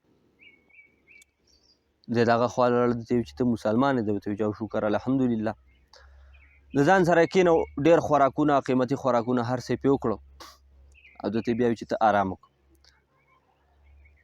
ده چې ارام وکړو مازدیګر کله راپاڅېدو نو دا سړی بیا خواله راغی او ده ته یې ویې چې ته د کوم ځای نه راغلی څوک یې څوک نه ده ورته خپله ټوله قصه وکړه بیا ورته دغه سړي وي چې ګوره ته داسې کار وکړه چې دې ښار ته مه ځه او د دې ځای نه واپس شه او فوراً په بل طرف ته لاړ شه او دې ښار ته به دننه نه ځي دی هلک ورته وایي چې لکه زه خو همدې ښار ته رالم د خدای بنده دا ته څه یې په ما دونه سختې تېرې شوې دونه تکلیفونه را باندې تېر شو او ته اوس ما ته وایې چې دې ښار ته مه ځه دا ته څنګه خبرې کوې دغه بوډا ورته ووایي دغې باریشه سړي ورته وایي چې ګوره داسې کار وکړه چې اوس شپه راته ارام وکړه روټۍ موټۍ هر څه پرې وخورول او سهار به زه تا ته قصه وکړم سهار شو دې بزرګ دې هلک ته وایي چې دې شاته کوټلۍ ته واوړه په دغه کې یو چاڼ پکې دی یو کشۍ ده او یو بوری ده دغه راوړه دې هلک د ځان سره سوچ وکړو چې ځه شپه یې دله درکړه او 2 ټایمه خوراک یې د باندې وخوره اوس نه د دې ښه بدل اخلي ښه ده چې دا ټول څیزونه راواغسته نو ده ته یې بیا یو ځای وښود چې هغه ځای د غره دې ډېرکۍ ته به وخېږي پلانکي ځای کې کاڼي دي او داسې یو ځای دی هغه ځای به دومره وکنې لکه ستا د نامه پورې او بیا چې په هغې کې څه راوخته نو هغه په دغه چاڼ کې چاڼ که او دغه بوجۍ ته یې واچوه بیا راځه دغه هلک لاړ دغه ډېرکۍ سر ته وښود هغه چې ورته کم نښه څنګه ځای ښودلی هغه ځای وکنست څومره چې وکړست لکه د دومره د ده نه نامه پورې نو په هغه کې قیمتي کاڼي او لالونه پکې راښکاره شو په دغه کې هغه لالونه هم وو چې کوم بیا خواجه ته میلاو شوي نو د دغه لالونه د خاورو نه په دغه چاڼ کې چاڼ کړه خاورې ماورې ته یې چاڼ کړې دغه قیمتي کاڼي دغه بورۍ ته یې واچول واپس هغه بوډا له راغی هغه بوډا ورته وایي چې ګوره ماشومه هلکه داسې کار وکړه چې دا قیمتي کاڼي او دا لالونه واله او د دې ښار د دې دروازه باندې واپس وځه او ځه په بل طرف ځان له چېرته بل دی کې بل اړخ بل در ځان له وګوره او د دې ښار نه خلاص شو دې هلک ورته وایي چې بابا تا خو ته عجیبه خبرې کوې زه په دې کاڼو په دې جواهرو به څه کوم چې زما سره د خوراک څه نه زما سره د څښاک څه نه او تا ته ما خپله قصه وکړه زه د دونو سختو نه راووتم او رالم او ته د هغې باوجود ما ته وایې چې ته ځه زه خو په هر حال چې زه به دې ښار ته ځم دې بوډا ورته څه مینه ته خدای قلارن شو نو ده ته یې بیا وایي چې یاره ته وچ په وچه د مرګ په خوله کې ځان ورمنډې او ته نه خلارېږي او ته مرګ له راغلی ته نه خلارېږي خو بیا یې دله یو ګوتۍ یې دله ورکړې چې ته دا ګوتۍ والو چې ته کله د ښار منځ ته لاړې خاص منځ ته نو هلته به زما په شان یو بزرګ یو بوډا به تا ته میلاو شي چې زما ورور د هغه ته به دا ګوتۍ وښیې نو هغه به مخکې بیا تاله سلینډ جوړوي دې هلک دغه خپله غوټه د ځان سره کړه ښار ته وردننه شو روان په هر ځای کې هلکان یې جینکۍ یې چې پرده څه رواج وغیره په دغه ملک کې نشته ښه دغسې یو بل سره سوداګانې کوي ګپ شپ خبرې اترې هر څه برابر دي څه مسله نشته دی چې کله د ښار دې منځ ته ورسېد هغه بوډا له لاړ هغه ګوتې یې وله ورکړه بیا ورته د خپله قصه وکړه نو دغه بوډا ده ته ډېر غوسه شو چې ښه زما دا ورور دونه کمقل و چې ته یې راپرېښودې دې ښار ته او ته د منع کولې نه دغه بېوقوفه خبر نه و چې دا څنګه ښار دی او ته یې ولې راپرېښودې دې هلک ورته ټوله قصه وکړه چې یاره خو زه منع کولم خو زه نه خلارېدم او زه راتلم په دې ښار کې خامخا زما خواهش شو دغه بوډا بیا دې هلک ته هم غوسه شو چې ښه ته د یو مرګ نه راووتې د سمندر نه بچ شوې نو په دې ځای کې مرګ له رالې دې ښار ته راننوتې دا خو ډېر یو جادویي او تلسماتي ښار دا داسې ښار ده چې په دې د دې ښار په منځ کې یو مندر دی، په هغې کې بوت دی. د دې ښار هر سړی به هغه بوت ته سجده کوي. دغه بوت په خېټه کې شیطان ناست، شیطان پکې ناست، هغه د هر سړي د دین او د هر سړي د دغه حال و چې دا پلانکی سړی په پلانکي دین دی، پلانکی سړی په پلانکي دین دی. او چې څوک دغه بوت ته سجده نه کوي یا د دغه بوت نه تښتي، نو هغه دغه خلک بیا په سمندر کې ډوبوي، او چې په سمندر کې ډوب کړي بیا راوځي، نو د ده د غوږونه او د ده پوزې او د ده نور چې کوم آلات دي هغه اوږد شي په دې ځمکه ولګي، په ځمکه ولګي او دی بیا به هغه راکاږي او روان به داسې عذاب به پرې راشي. دا داسې یو جادویي او داسې یو خوشی ښار او ته دې ښار ته راغلې. هلک ویرېده، ګبراو شو چې یاره اوس پسه کړو. بوډا ته وایي چې یاره اوس پسه کوو، اوس خو زما نه کار وشو، غلطي ده شوې ده رانه. بوډا ورته وایي چې ځه اوس دله زه څه سوچ کوم، سوچ دله کوم او داسې کار کوو چې تاله زه د وزیر لور دله واده کوم، چې د وزیر لور مې دله واده کړه نو بیا به تا ته د دې ملک څوک څه نشي ویلی، تا ته به څه نقصان څه خطره نشي کولی. دې هلک ورته وایي چې یاره د دې ملک د وزیر لور او بیا زه، دا ته څنګه خبرې کوې، وزیر به ماله خپله لور ولې راکوي. دا بوډا ورته وایي چې ته بېغمه شه، بېغمه ته ځکه شه چې دا د دې ملک رواج دی چې څوک د دې بوت ته سجده وکړي نو هغو بیا د ډېر قدر احترام کوي او د هغه د خبرې نه اوړي، او زه به لاړ شم او تاله به د دې وزیر لور راغواړم. خو لنډه دا چې دې بوډا دغه هلک له د وزیر لور وغوښته او د هغو خو د هغه نه نشو اغوښتی. هغو ته یې ووایي چې دا بچی دا هلک چې دا زما خوری دی او راره چې هر څه بانې ورته وکړه ما له د وزیر لور. بادشاه ورته د وزیر لور واده کړ، ډېر په احترام او ډېر په قدر او واده وشو، بېل محل ورته حواله شو. هلک ډېر خوشحاله و. د وزیر لور وه، شهزادګۍ وه، ډېر انتهایي ښایسته وه، خوبصورته وه. یو 2 کاله چې وشو په شهزادګۍ باندې بیماري راله، شهزادګۍ مړه شو. چې شهزادګۍ مړه شو اوس دا هلک خفه دی، جاړي دي خپله شهزادګۍ ته ناست، نور خلک ورته هم راټول شو. چې په دې کې دغه بوډا راغی او دی د سټ نه ونیو را یې ښود. درته وایي چې ته ولې ژاړې؟ ده ورته وایي چې زه به ژاړم نه، ښځه مې مړه ده. هغه ورته وایي چې د دې د غم خبره پرېږده، ستا خپل غم کوه. وایي چې څنګه غم کومه؟ وایي چې بس اوس به ته خپل حال وینې.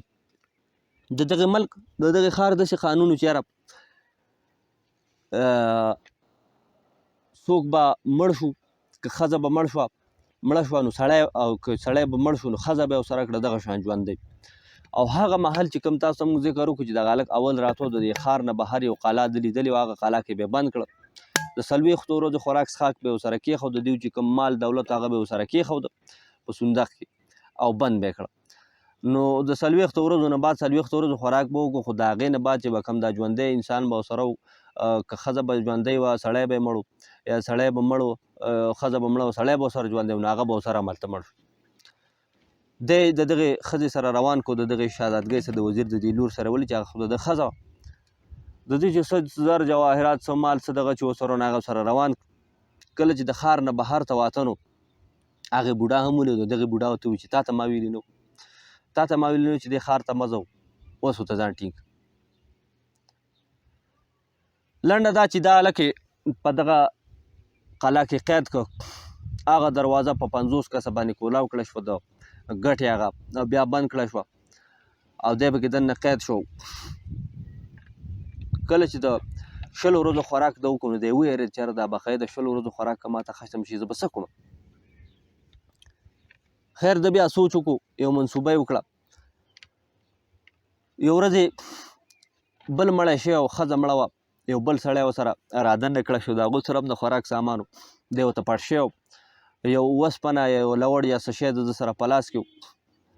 هغه سړی چې راننوت هغه سړی هم ډېر خفه و، ولې چې ښځه یې هم مړه و او د ښځې سره دی هم قید کړی شوی و. د ځانه خبر نه و د شا د غاړې چې دی راغی، دا مرګ چې وله ووهو نو سړی هغه دی ته وغورځو، مازغه یې وله ودنګولو، د هغه چې کوم د 40 ورځو خوراک و هغه ته قبضه کړو او هغه یې د ځان سره جمع کړو. د ورځې به ډېر انتهایي تیز لمر به و، نو ده څه چل وکړو چې کوم صندوقونه د خلکو سره راوړی شوي په هغې کې د هغو پیسې وې، د هغو پکې مال دولت و،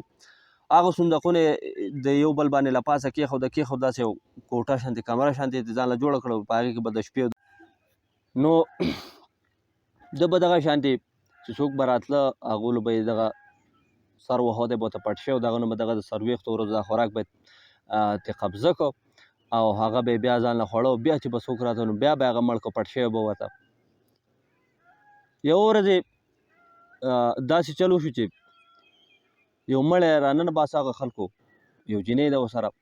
ځوانه جانې جینۍ ده ډېره ښایسته ده حسین و جمیله دغه جینۍ د دې هلک ډېره خوښه شوه او دا یې سوچ نه شو چې زه دا جینۍ مړه کړم ځکه دی ورته پټ شوی و د مرګ په نیت باندې دا جینۍ خفه وه چې دی ورته څنګه رامخکې شو چې دی ولید چې بس بېهوشه شوه چېرې دا خو په دې ځای کې خو څوک نه و دا خو خوشې تشه دا پکې څوک راپېښ شو جینۍ بېهوشه شوه چې کله په هوش کې راله دغه د 40 ورځو دا خوراک خو د دې هلک قبضه کړی چې کله په هوش کې راله نو ده له څه دلاسه څه تسلي ورکړه چې زه تا ته څه نه ویم ما خو دې خوا ورځ به وشو چې جینۍ کله پوه شوه یقین وشو چې یاره دی خو ما ته څه نه وایي څه نقصان راته نه راکوي جینۍ هم ډاډ شوه بیا به هم دغه د ده په کمرګۍ چې کومه نو هغې ته به تله راتله ده سره یې به ګپ شپ لګو خبرې اترې به کېدې دې هلک ته یې ورځې تپوس وکړو چې ته ما ته حل ووایه ته ما ته حل ووایه چې دا ته څنګه رالې دلته چې هغې ورته ووایي چې یاره زه د دې ملک چې کوم د پوجیانو مشر دی کوم غټ سپاه سالار دی زه د هغه لور او زه خپل د تره زوی له ورکړی وم او زما د تره زوی چې کوم دی نو په هغه باندې څه بیماري راله او دغې بیمارۍ د ورځو په حساب سره هغه ختم کړو مړې کړو زموږ لا واده هم نه و شوی نو چې هغه مړ شو چې د هغه سره زه هم رابنده کړم دغه زیاتی ظلم زما سره وشو زه یې رابنده کړم او دلته یې راولم د هغه سره د مرګ دپاره دلته پرېښودم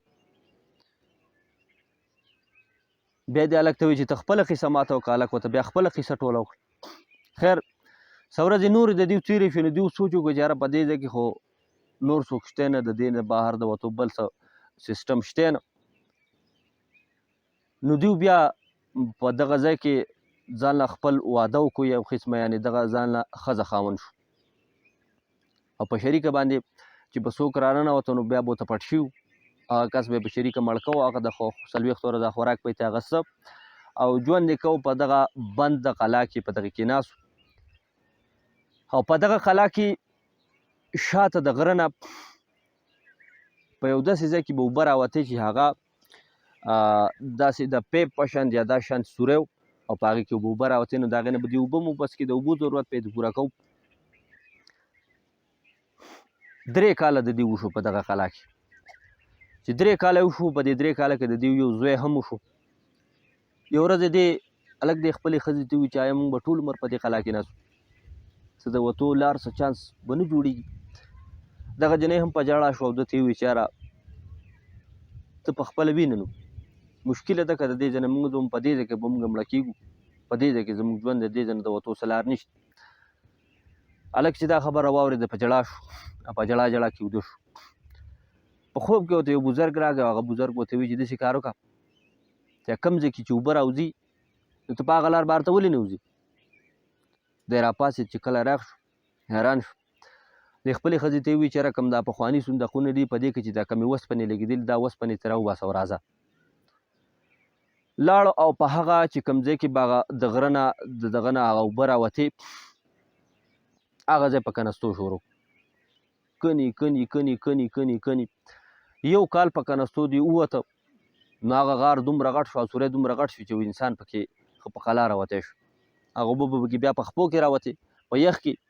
او نور لوی غار دی لویه لاره دی جوړه کړه یو ورځ یې دیو بهر ته بل طرف ته تېووت دغه خپلې غوټې چې کوم د دیو سره دا قیمتي کاڼي و د دغې هلک سره کوم لالونه و هغه یې واغسته او د دغه ځای نه راووته را روان شو روان شو را روان دا هغه هلک دی خواجه ته خپله قیصه کوله نو وایي چې یاره مونږ کله دلته رانږدې شو نو بیا تا ولیدو تا راوغوښتو دا خواجه په دغه هلک باندې ډېر سخت خفه شو ډېر ترسې پرې راغی دله بیا قیمتي پوشاکونه قیمتي لباسونه دله او د دغه ښځې دواړو له ورکړه هغه ماشوم له دیو چې کله حمام او لمبل وغیره وکړو د دیو ویښته برابر شو ویښته وله واړه کړه سیټینګ برابر شو نو هلک نه ښکلی شهزاده جوړ شو د جنۍ نه ښکلې شهزادګۍ جوړه شوه او د هغې نه مخکې چې کوم دی نو په بد حال اوږده ویښته اوږده نوکونه په بد حال څښا بلا ته جوړه شوې وه. بیا دې خواجه دیو ته یو بېل بنګله یو بېله کوټه یې وله ورکړه او خدمتګاران نوکران یې ورکړو. دوی ته ویل چې بس دلته کښېنئ او خپل ژوند تېروئ او مزې کوئ. بیا دا خواجه آزادبخت باچا ته خپله کیسه کوي چې یاره بیا زما د ښځې یعنې د دغه زما چې کومه ښځه شهزادګۍ وه د هغې به بچي کېده او مړه کېده به بچي کېده او مړه کېده به. بیا یو وخت داسې راغی چې زما دا ښځه هم بیماره شوه مړه شوه. زه ډېر خفه شوم او زما د دغه ملک نه زړه موړ شو چې یاره زما ښځه چې کومه ده هغه مړه شوه. زما د ژوند کولو واحد چې کومه یوه خواهش و یو مقصد و هغه دغه ښځه زما مړه شوه. نو زه به اوس په دې ملک کې څه کوم؟ خو بس د هغه ملک نه مې دغه خپل 2 قیدیان نورونه په دغه پنجرو کې بند کړي او دغه خپل سپی مې را په مخ کې کړ او خپل ملک ته را روان شوم. او باچا ته مې درخواست وکړو خپله چې کوم نوکري وه کومه مشري وه نو هغه مې دغه وزیر ته په حواله کړ. توبه هغه مې دغه چې کوم هلک و هغه ته مې حواله کړ. هغه مې په خپل ځای د پولیسو مشر کړو. د هغه ځای مشر مې کړو. ټول لینډین مې هغه ته حواله کړو. بیا ترې راغلم. دا قصه چې آزادبخت باچا واورېد نو آزادبخت باچا حیران شو. ولې آیا دغه دا هلک چې کوم ستا سره دا ستا بچی نه دی ستا زوی نه دی؟ نو دې خواجه ورته وویل چې نه باچا صاحب دا زما بچی نه دی دا خو ستا د ملک هلک دی. او داسې هلته راغلی او دا ټوله یې ورته قیصه وکړه چې یاره داسې بیا دته ما خپل زوی و. باچا آزادبخت باچا بیا دغه هلک ته مخاطب شو. هغه ته وایي چې ته څوک یې؟ بیا هغه ورته وایي چې یاره باچا سلامت که د ژوند امان راکوې چې قیصه وکړم. هغه وایي چې بلکل د ژوند امان. هغه وایي چې باچا سلامت مخ یې ښکاره کړو د سر نه یې ټوپۍ یا پګړۍ هر څه چې په سر تړلي وو هغه یې لرې کړو. دا اوږده ویښته یې په دې اوږو باندې خواره شو. ټول حیران شو چې دا خو جنۍ ده. وایي چې باچا سلامت زه ستا د هغه بوډا وزیر لورې مې چې کوم تا په دې خبره قید کړی چې هغه تا ته ویلي چې ستا د لالونو په شان دي 12 لالونه د دغې سوداګر د نیشاپور د سپي په غاړه کې دي او ته دې لال ته داسې ناشنا ناشنا ګورې په دې خبره چې تا زما پلار قید کړی او تا دا خبره کړو چې که په کال کې دننه دغه سوداګر راغی چا راوستو یا د دغې خبرې راز ښکاره شو نو ښه ده ښه او که دغه راز ښکاره نه شو نو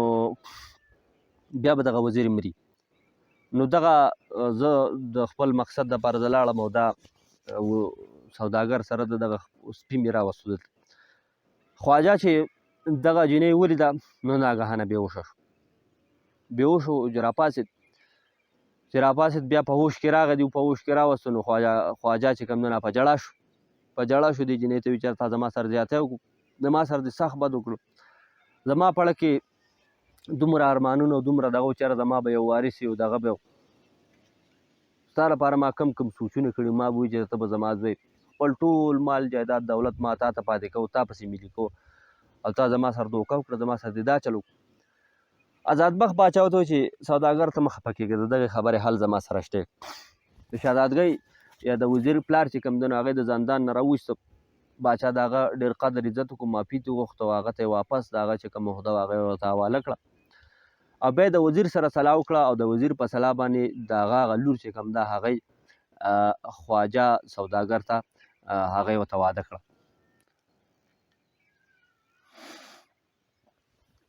نو دغه سوداګر نه بیا د دغه شهزادګۍ نه د دغه د وزیر د لور نه بیا د هغه 2 بچي وشو.